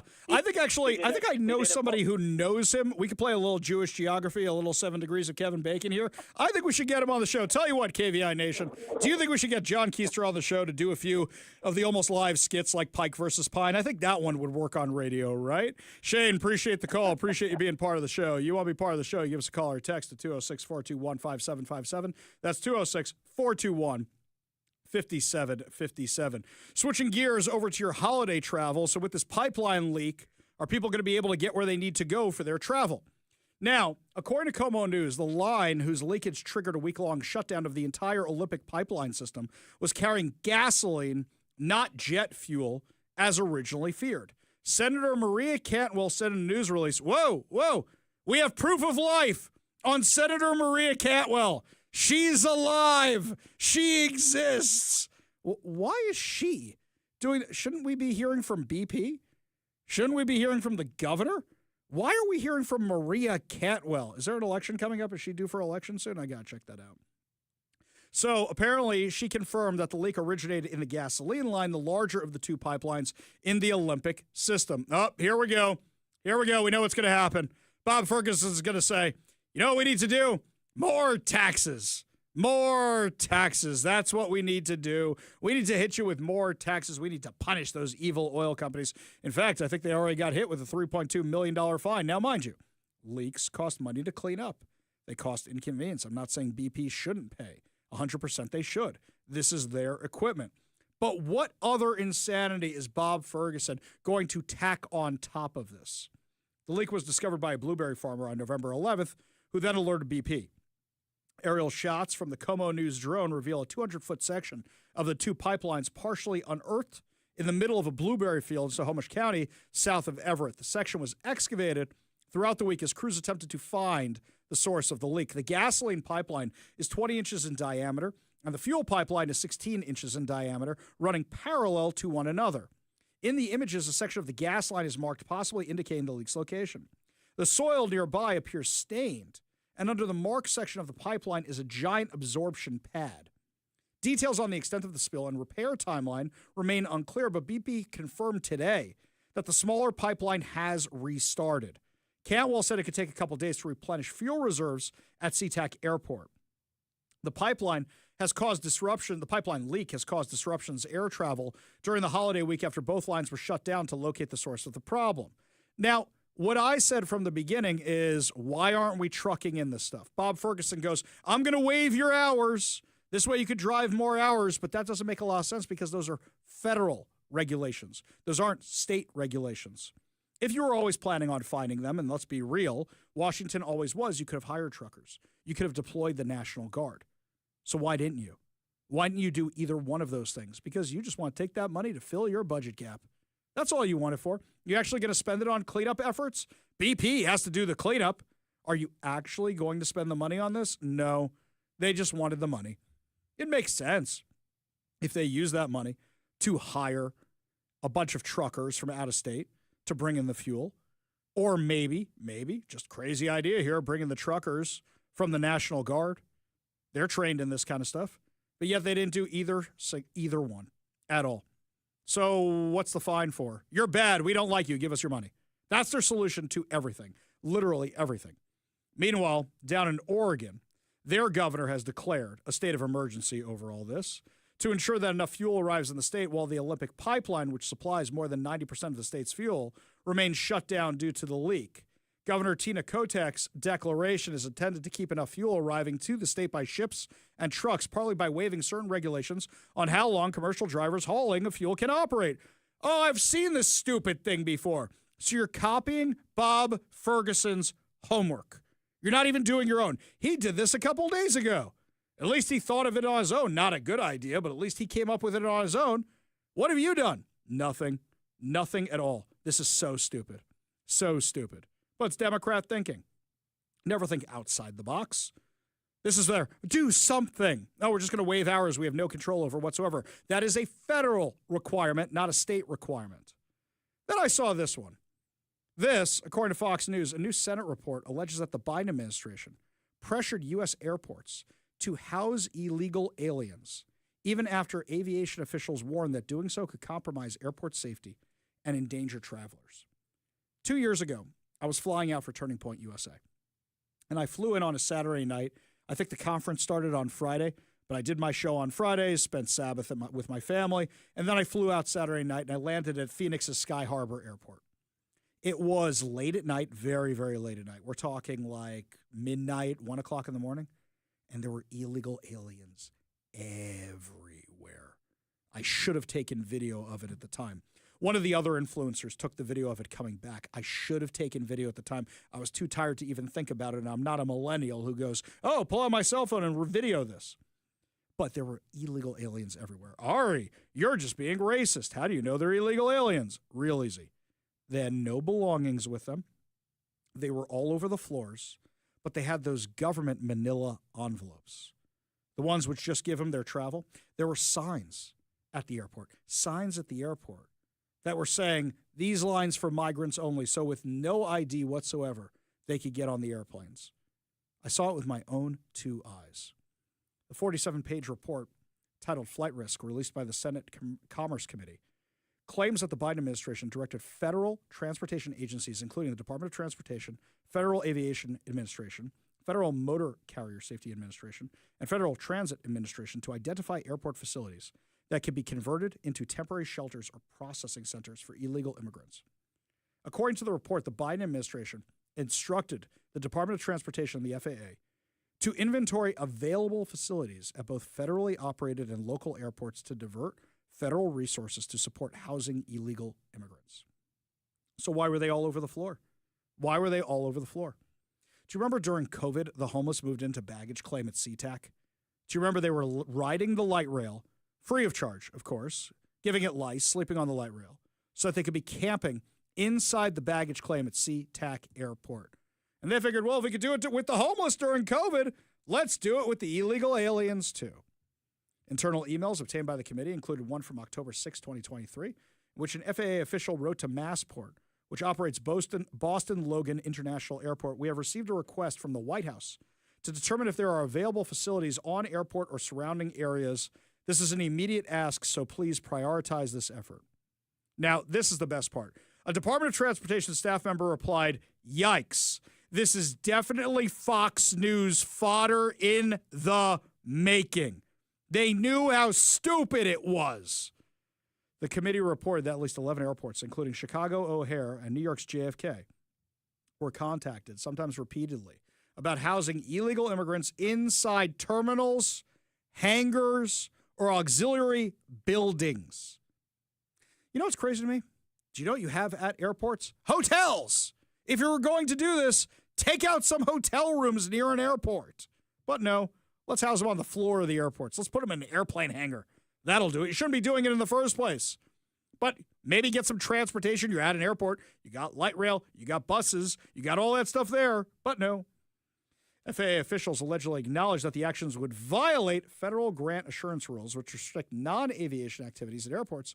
But the agency ignored them most of the time. Silly rules. Massport cautioned federal officials that Logan Airport was not equipped to intake or manage large migrant populations. Quote, "We are not designed or resourced to manage the intake of migrant populations. This would create a host of unintended safety and security consequences." Okay, let's go through this. Airport security is designed around the people getting on flights. It is not designed around people hanging out in baggage claim or hanging out in the terminal before the checkpoints. You know, you push enough doors, you can get through them. And there were issues. Here's something else. What about the bathroom facilities? You don't have showers in those bathrooms. So now you're going to have a bathroom. You have maintenance problems on top of everything else. Insane. Despite those warnings, Logan Airport ultimately sheltered as many as 352 illegal immigrants overnight in Terminal E and spent $779,000 on cleaning, security, and transportation. Chicago's O'Hare International Airport. Do you remember the giant sheets that were hung up to give them a little bit of privacy inside the airport? How is that compassionate, by the way? Come to America. You get to live in an airport. Not like Tom Hanks in that movie, The Terminal, where it's just him, and he manages to find a cozy existence as a contractor who's making mosaics on the walls. No. We're going to cram you all in on the floor of the airport. So, Chicago O'Hare International reportedly sheltered up to 900 illegal aliens in a shuttle terminal between April 2023 and February 2024. Oh, almost a year. Nice. During that period, police logged 329 service calls, 26 arrests, including cases of theft, disorderly conduct, and a death investigation. Wow, you had people dying on the floors of the terminal. Bravo. Bravo. Come to America. Die on the floor of the airport. City officials admitted that asylum seekers were not restricted to the staging area. Whoa. Now you got something else. You don't know who these people are. You don't know where they're coming from. You don't know how they're being trafficked. You don't know if they're drug dealers. You don't know if they're terrorists. And you're letting them near an airport? Because we never had issues with terrorists in airports before, right? You know why we have metal detectors? Do you know why we have metal detectors? Not because of 9/11, kids. We had problems with terrorism in the 70s and 80s. That's when we first started having metal detectors.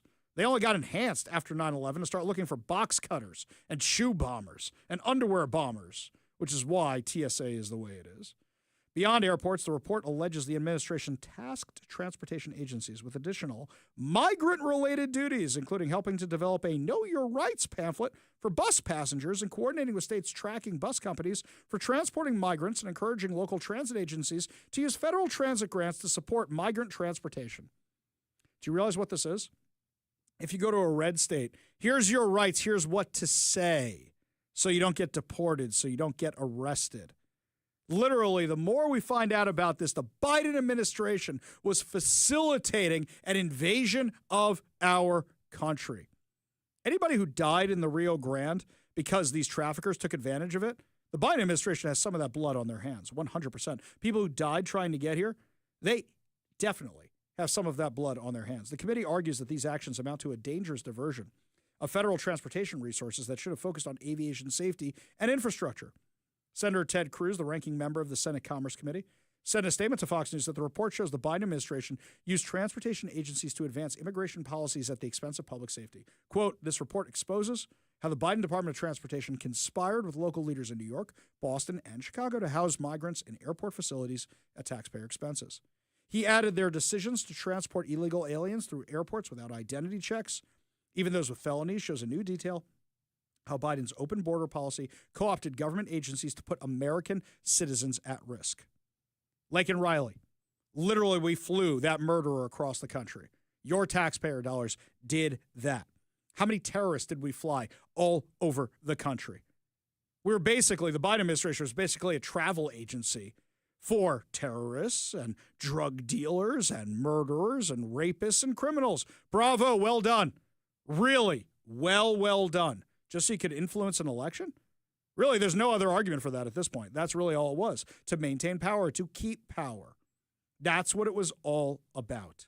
And your taxpayer money was used for this. They were using your taxpayer money to pay for all this. And you want to know why inflation skyrocketed? Because this is what the federal government was spending money on. We didn't have enough problems locally. They decided to allocate resources to people who aren't even from this country. Crazy. Absolute craziness. Now, mind you, as things are getting kind of back to normal in Washington, D.C., and by that I mean not blowing out the spending on ridiculous things like that, it's only getting worse here in Washington. We've got another legislative cycle coming up, and come December, you're going to start seeing the insanity that Democrats start pre-filing with the legislature. Guarantee you it's going to be tax. According to Bloomberg, as job cuts spread gloom through the Seattle area tech scene, one of Microsoft's top executives is warning that the state proposals for higher taxes risk devastating the region's economy. In Microsoft's home state of Washington, progressive candidates won up and down the ballot this month by promising to address the affordability crisis in and around Seattle. The not-so-subtle villain in these campaigns was the tech industry, whose injection of wealth from high salaries and early career stock grants have priced out just about everyone else. Stop. That's not true. That's not true at all. It's because we didn't build.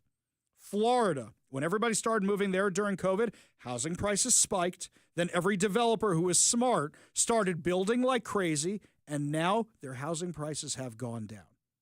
Same thing happened in Texas. So why is it when you have exodus from California, Washington, and other blue states like New York, the housing prices go up? That's because of regulation. Part of the solution proposed by Democratic state lawmakers like Katie Wilson, the socialist who became the Seattle mayor, is to raise taxes again on big companies and people they think are wealthy. By the way, when they run out of big companies and wealthy people, they're going to come for you. Here's something else. All taxes they passed so far, they didn't meet the goals they had. In fact, what happened is they fell short of their goals because wealthy people like Jeff Bezos moved. People said, I'm not paying for this anymore, and companies left. President Brad Smith of Microsoft said these policies will discourage growth and undermine the competitiveness of the Pacific Northwest.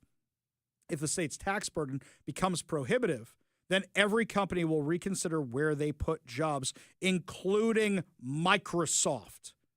Imagine if Microsoft leaves Redmond. Imagine if Microsoft leaves Bellevue. He says there's more air leaking out of the balloon than the balloon popping. Our goal is to continue to be healthy and successful and growing here, but we all need the kind of collaboration across the political community to make that possible. So this is what they're worried about. Brad Smith is now talking about Microsoft might be moving. Microsoft. You think Bill Gates is still here, by the way? I bet his primary residence is somewhere else. Yeah, we all know he lives in Medina, but I bet his primary residence is now somewhere else to avoid the taxes that he helped champion, by the way. If he's smart, he got out of here too. If Microsoft leaves, Starbucks won't be far behind. Who else is going to be left? They will have killed the golden geese. That's what they will have done. And that's what the Democrats are continuing to do. And speaking of massive wastes of taxpayer money, when we come back, my friends, California blew $450 million on a new 911 system that doesn't work, and now they're scrapping. We'll tell you what happened when we come back, but first, Todd Herman's Daily Thoughtcast, right now on The Ari Hoffman Show.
Welcome back to the Ari Hoffman Show. Just a reminder, download the KVI app and, of course, subscribe on whatever your preferred podcast platform is. That way you never miss a minute of the show. Also, check out KVI.com. Got some new articles up over there. Plus, while you're there, sign up to become a KVI insider, so that way you get the emails on all upcoming contests, events, and so much more. Going over the Warrior Injury Law text line, Ari, Biden Airlines has brought the world's worst criminals to every state in the country. His whole administration needs to be held accountable for all crimes committed by the people they let in, says John in Auburn. I don't disagree with that. Tom, answering the question I asked earlier about what rock bottom for Seattle is. Rock bottom, the Sounders and the Storm decide to leave town. Yes, the lefty teams. Seattle can get by with no Sonics or Mariners or Seahawks or Kraken, but no soccer or WNBA would be the last straw. Very, very good. This one here from Ryan in the harbor of Gig. Very good. Very good, Ryan. Hey, Ari, were the Hamasniks who vandalized the UW engineering building ever charged? No.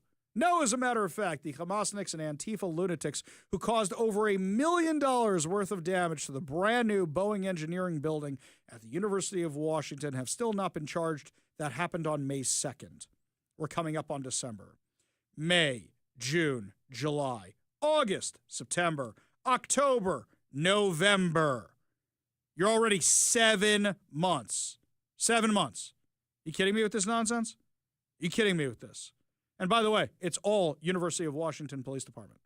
They're the ones. King County wants to press charges. They still haven't gotten everything they need from University of Washington Police Department. Now, granted, the University of Washington Police Department is not really geared up for this kind of thing, but I'm sure they could get all the help they want. They had the Seattle Police Department responding to them.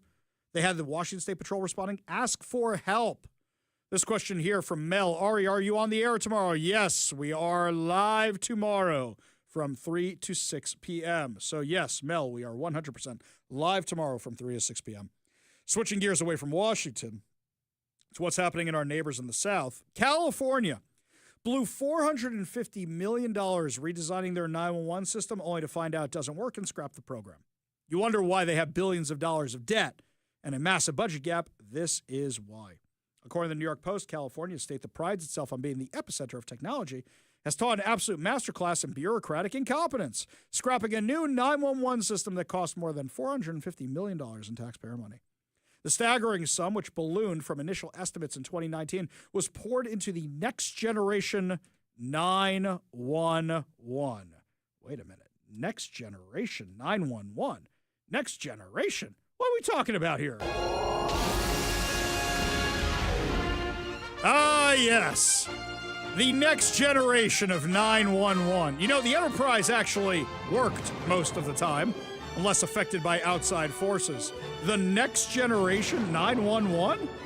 It was meant to modernize the state's antiquated 1970s era emergency line.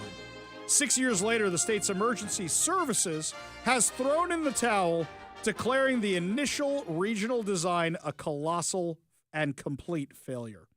In the midst of the catastrophic wildfires and constant earthquake threats, residents will have to wait until at least 2030 for a modern, functioning emergency system. As officials admit, they have to essentially start over. Taxpayers will have to foot the bill for hundreds of millions of dollars more. At the core of the disaster was the state's decision to implement a regionalized 911 system, dividing up California into 4 operational sectors. While the idea behind it was to prevent a single point of failure, the execution was a colossal mess. It appears there's a reason no other state has adopted a similar kind of system. It doesn't work. Thank you, Gavin Newsom. I would love to debate Gavin Newsom. I really, really would. Anything that guy touches turns to you-know-what. After paying nearly $500 million to 4 contracted tech companies, the project ran into significant operational disruptions in late 2024 and then stopped the rollout. Now the state is pivoting to a traditional statewide security system. While dispatchers assured officials the old system still works, the new 911 system promised improved location services and the ability to communicate via text messages and video calls. Why does every state feel they have to reinvent the wheel? It's one thing to upgrade your technology. It's another thing to learn from everybody else and see what works and what doesn't. It seems like these Democrat states love creating their own technology. Now, you bring in Microsoft people to do that? Fine, great, wonderful, fantastic. You bring in Amazon people to do that? Fine, great, wonderful, fantastic. I know the way nonprofits and government always work. Oh, Bobby's nephew. He knows computers. Have Bobby's nephew do it.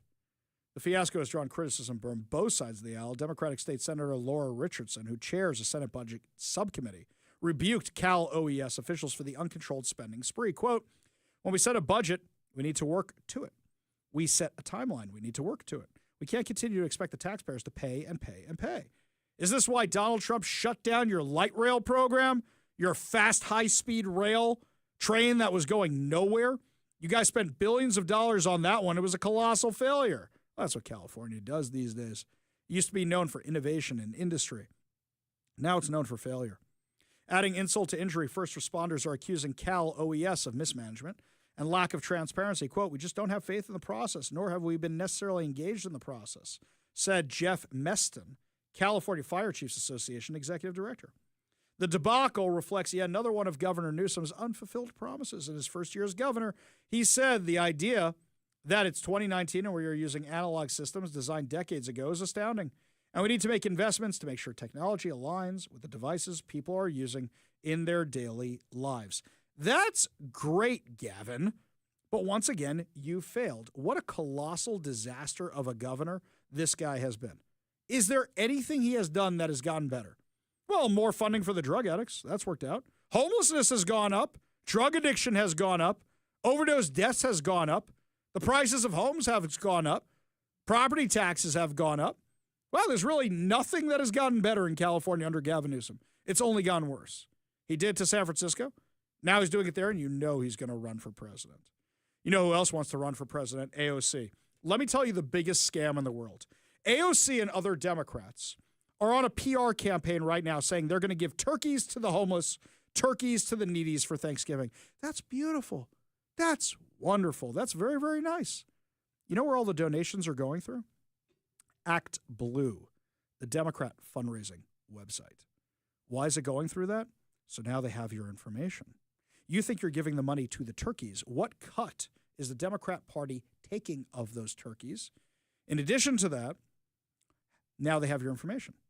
And when you think you're just donating, because you don't really check the website, you just go, well, they posted this, and this is where they're giving the turkeys. Let's give some money to the homeless. Now they have all your donor information. And you just gave a donation to the Democrat Party. Very, very smart. Very, very savvy. Tell me again how AOC is not running for president. Of course she is. You're going to have Gavin Newsom. You're going to have AOC. All Pete Buttigieg. All the rock stars of the Democrat Party. Yep. Be careful, my friends. That's exactly what we got coming up. When we come next, my friends, Bob Ferguson has a new appointment to the Washington State Supreme Court. How bad is it? Little Googling would have told the mainstream media.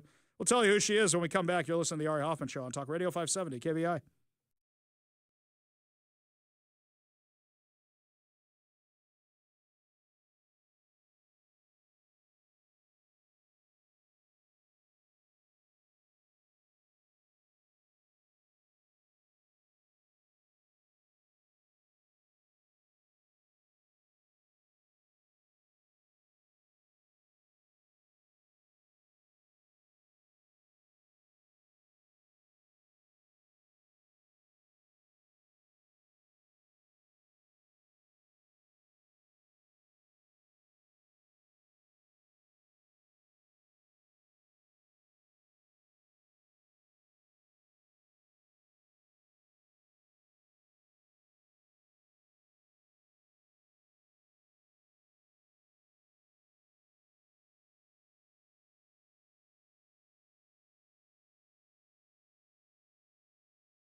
Welcome back to the Ari Hoffman Show. A lot of people are reaching out asking our schedule for the week. Guys, we are on air tomorrow. So when you're driving wherever you're going for Thanksgiving, and if it's somebody who politically disagrees with you, you go, it's so nice to see you. I'm so happy to be here. I can't wait to talk because I was just listening to the Ari Hoffman Show on my way over here. Sure, that'll go over great with some liberal members of your family. That'll be excellent. So, Governor Bob Ferguson. Yeah, it's not my name. All right, Turd Ferguson. So, Turd Ferguson appointed a new Supreme Court justice yesterday. Now, here's how it goes. When a justice retires early, they appoint them, but they're normally supposed to be elected. But this is the game they play, so they can get their people into office. So one of them is retiring. He wanted to replace her with another lefty. I went and found the most left-leaning news outlets report on this. I compared all of them. Mike sent me this one, and I compared it to Como's. I compared it to everybody else's, and I think everybody else's were fair because they covered everything. King 5, typical King 5. This one left out all the good stuff. Let me tell you how King 5 wrote this. Governor Bob Ferguson makes first Washington Supreme Court appointment. So, says here, Governor Bob Ferguson made his first appointment to the Washington Supreme Court on Monday. Civil rights attorney Colleen Melody will replace Justice Mary Yu, who is retiring on the state's highest court. In 2015, Ferguson created the Wing Luke Civil Rights Division while he was serving as Washington Attorney General. Melody, a career civil rights attorney, has led the division since its inception. Okay. Quote, Colleen Melody has devoted her career to standing up for those who often don't have a voice in our justice system. As Attorney General, I worked extremely close with Colleen, where I had a front row seat to her immense legal skills, prodigious work rate, and passion for justice. Her public service has made our state and nation a more equitable place. She will make an excellent justice. Melody, who is from Spokane, graduated first in her class from the University of Washington and University of Washington Law School. Prior to serving the Attorney General's office, she spent 4 years with the U.S. Department of Justice's Civil Rights Division, according to the governor's office. In a statement, she expressed gratitude to Ferguson and Yu for being examples of true public service. Okay, great. That's great. Is there anything real on this woman we need to know about? I had to go the Google machine for this one. I had to go searching for this one to find out. Took 2 searches. 2. And I got my answer. Why King 5 couldn't do this? Because they don't want to. So, she was in charge of the Wing Luke Civil Rights Division at Washington State Office for the Attorney General. Okay, fine. What did she do under this office? Well, she, under her leadership, the unit took on federal policy cases soon after the inauguration of Donald J. Trump, including challenges to the travel ban. Stop. The travel ban. You mean when President Trump in his first administration said that terrorists from Yemen, Iran, Iraq, Syria, all these hot spots couldn't come to the country because we had no way of vetting them? So do you remember who Bob Ferguson took on that lawsuit on behalf of, which means that this person, Justice Melody, took on that lawsuit?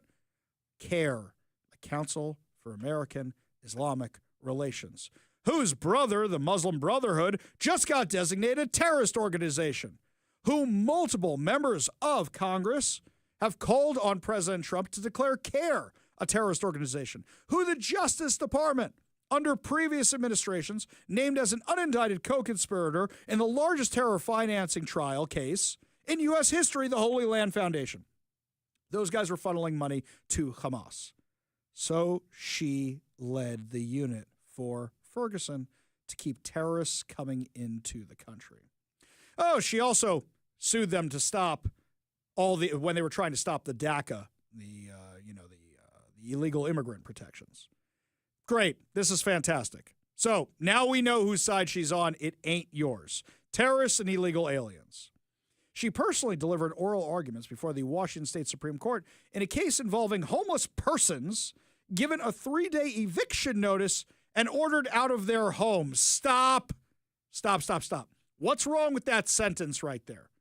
If they're homeless, they don't have a home.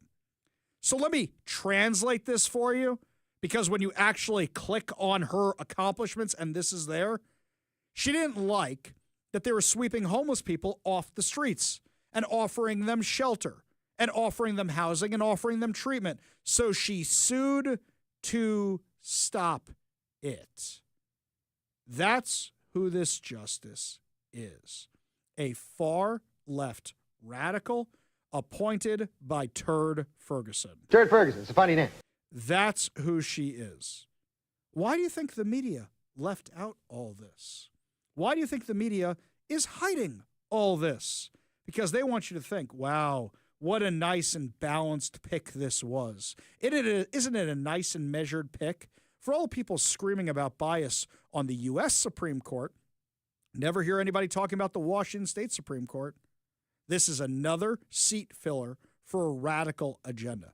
If you don't think governor elections matter, now look at who gets to appoint the Washington State Supreme Court. You know what I'm really afraid of? We're going to get all these initiatives. We're going to get more signatures than ever before. They're going to go to the legislature. The legislature's going to say, no way. They get on the ballot. We pass these things. And then here comes the Washington State Supreme Court to shoot them down. Bang, bang, bang, bang, bang. You know what we need to do with these initiatives, my friends? The ones our friends at Let's Go Washington and the GOP are running. The one to keep men out of girls' sports. The one to make sure you have parental rights. The ones to have voter ID. You need to make sure they don't get 300,000 signatures. They don't get 400,000 signatures.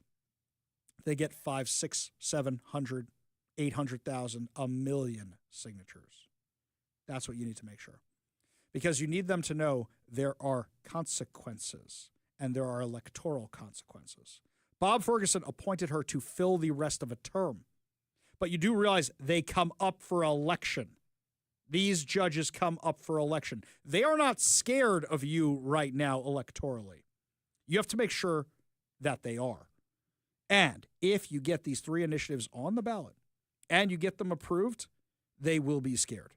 They will be afraid of overturning these because they'll be afraid that they will all be overturned in the next election cycle. We don't pay enough attention to the judges. We need to pay more attention to the judges because look at all the messes they have caused. You could have $30 car tabs right now. No, you don't. You could have more Second Amendment rights. No, you don't.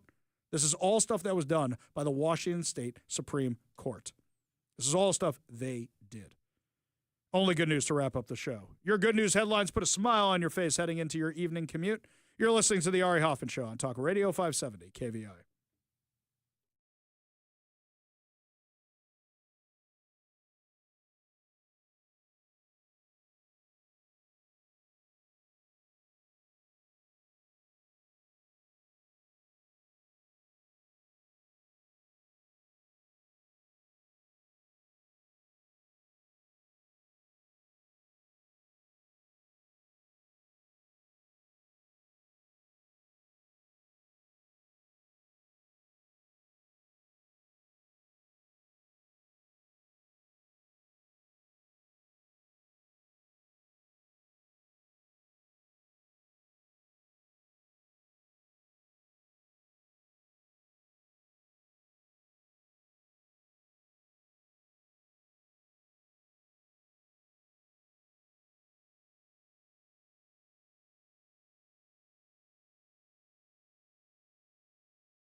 Only good news to wrap up another amazing episode of the Ari Hoffman Show right here on Talk Radio 570 KVI. And the best news of all, yes, we are live and in studio tomorrow. So wherever you are going for Thanksgiving, you can listen to the Ari Hoffman Show. And if you want to call and say you've got some relatives you want to mess with at the Thanksgiving table, I will give you some talking points that'll make their heads explode. But you should try and be nice and convincing. But yes, we will be live and in studio tomorrow, so you can call us, you can talk to us, and we'll have the latest and most insane stories for you. Now, yesterday we did the story about Home Alone 2. So I saw this story, which is another one. I think Mike sent this one over to me from Cairo 7, that the Plaza Hotel is having a Kevin McAllister look-alike contest. So you want to find a kid that looks like Macaulay Culkin at the age of what, 11, 10, however old he was in that movie? Home Alone 2 Lost in New York was partially filmed at the famed Big Apple icon, the Plaza Hotel. So Quivik Boutique is looking for the next Kevin to wander the lobby. Hey, maybe if Hillary Clinton had told Kevin McAllister where the lobby was, she would be president. But nope, Donald Trump did because he owned the hotel at the time. The boutique sells handcrafted knitwear, including copies of the tassel caps worn by Macaulay Culkin. Boutique president Fernando Alvarez said, the experience really brings you back to the movie The Adventure of the Family Experience, so this is a great opportunity to share all of that in this festive season. Kids 12 and under can visit the shop, try on one of the hats, and strike their best Kevin pose. The deadline is December 1st. 5 finalists will be chosen to take part in a ceremony in December at the hotel. Each will get a free hat. The grand prize winner will get the Plaza's Home Alone Fun in New York package after the holiday. Right, can't give out those rooms during the holiday. Blackouts and restrictions to apply, right? If you don't have someone who is spitting image of Kevin, you can still book the Home Alone Fun in New York package. According to the Plaza, visitors can live out their Kevin dreams by recreating some of their favorite iconic scenes, including a private 4-hour limo ride that takes you to filming locations, including a pizza, just like Kevin had. You finish off the day with a 16-scoop sundae. Rates depend on the type of room booked, and the experience is available year-round. Should you do it in the winter? Then you could go to the ice skating rink at Rockefeller Center, go to the ice skating rink at Wallman Rink, also owned by Trump, in Central Park. I'm sure you can find tons of homeless people who are the Pigeon Lady, probably not as friendly, but all you got to do is walk right across the street to Central Park. It's all right there. There was a girl in my school. Her mom was actually the party planner for the Plaza. She joked that she was Eloise. Do you guys know who Eloise is out here? Eloise? Okay, so I didn't know who the Weedle on the needle was. I didn't know that existed because that's a local thing. Eloise is a little troublesome girl that gets into trouble in the Plaza in a kid's book. That's a New York thing. Like here, Mike, let me test your knowledge a little bit. You didn't know who Eloise is. That's fine. I didn't know who she was till this friend of mine even told me about it. I didn't know she existed. Have you ever heard of the Little Red Lighthouse and the Great Gray Bridge? You ever hear that book? That's another New York thing, like the Weedle on the Needle or any of these other things that are around here. So that's about the George Washington Bridge and the Little Red Lighthouse that's right underneath it. Anyway, this girl in my school, she had her Sweet 16 at the Plaza Hotel. That was a hell of a party. I had a great time at that one. And her grade's prom was at that hotel. I went to that one too. We had a great time. It was great, really great having the hookup back then. I do think that a lot of the Plaza Hotel actually isn't a hotel anymore. If I'm not mistaken, a lot of it actually got turned into condos because not that many people were booking the hotel as much as they used to. So I know it's still there. The Plaza Hotel's still there. I don't even think they have the horse and carriage rides across the street. I think they got rid of the horse and carriage stuff because, you know, doing that to horses is apparently cruel and unusual or whatever it is. But yeah, it's right there across from Central Park. Really great part of town, at least it used to be before de Blasio and now before Mamdani do whatever they do. Here's another story for you. This one's here from Mercer Island, Washington. According to King 5, what started as a simple idea in a single email has taken a Mercer Island High School sophomore Max Pelter further than he ever expected. He said, I just sent an email, and it has taken me this far. Pelter wanted to create a weekly broadcast segment dedicated to his favorite hockey team. He says, I've always been a supermassive sports fan, and my interest just kind of skyrocketed after the Kraken came. Pelter's journey started long before he became a student at Mercer Island High School. As a 7th grader, he reached out to the school's broadcasting program asking if he could produce his own Kraken updates. 4 years later, he's now known around campus as Kraken Max. I said, can I just get a short little segment to talk about the Kraken so maybe people on Mercer Island, or maybe even beyond, are just a little bit more informed about the Kraken?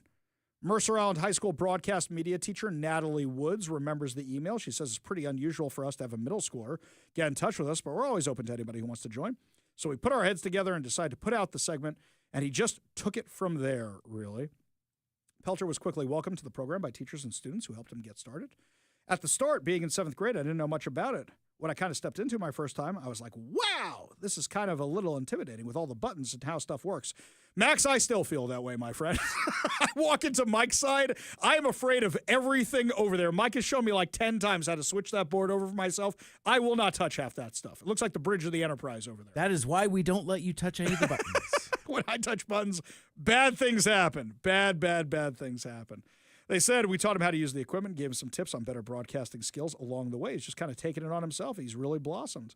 Quote, not only is it fun to kind of give everybody the lowdown on the Kraken, but it's also fun to just talk about your favorite team. I say that all the time. If we could run a sports show, that'd be fun. Kraken Max segments are 2 to 4 minutes long. Give the listener the current need to know about the team.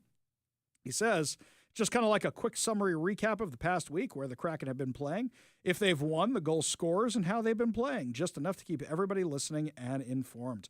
I feel like it's a good middle ground for maybe the casual fan to be just a little bit more informed about their team.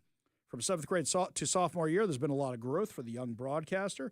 Big strides, he said. That's the only thing I've been doing in 7th grade was this. And now I'm in the class, and now I'm doing all these assignments, and I'm sports broadcasting. It's definitely helped me hone my skills more while I'm here. He has big goals moving forward. I want to work in sports, probably more specifically something in sports media. Maybe a sports journalist or a sports broadcaster if I have a career in sports. I think that'll be a pretty successful job done. Tell you what, Max, I know a few people in the sports broadcasting world, and if anybody who knows Max is listening to the show right now, we'd love to have you in studio, let you talk about the Kraken a time or two, and I'll put you in touch with a few people I know in sports media around here. Drop me an email, ari@kvi.com. That's ari@kvi.com. Well, my friends, that's going to wrap it up for us today. But remember, we are live tomorrow. We are live tomorrow from 3 to 6 p.m., so you can listen to us in your travels for Thanksgiving. We'll be back tomorrow with more insane stories, more exciting guests, and, of course, more good news headlines. You've been listening to The Ari Hoffman Show on Talk Radio 570 KVI.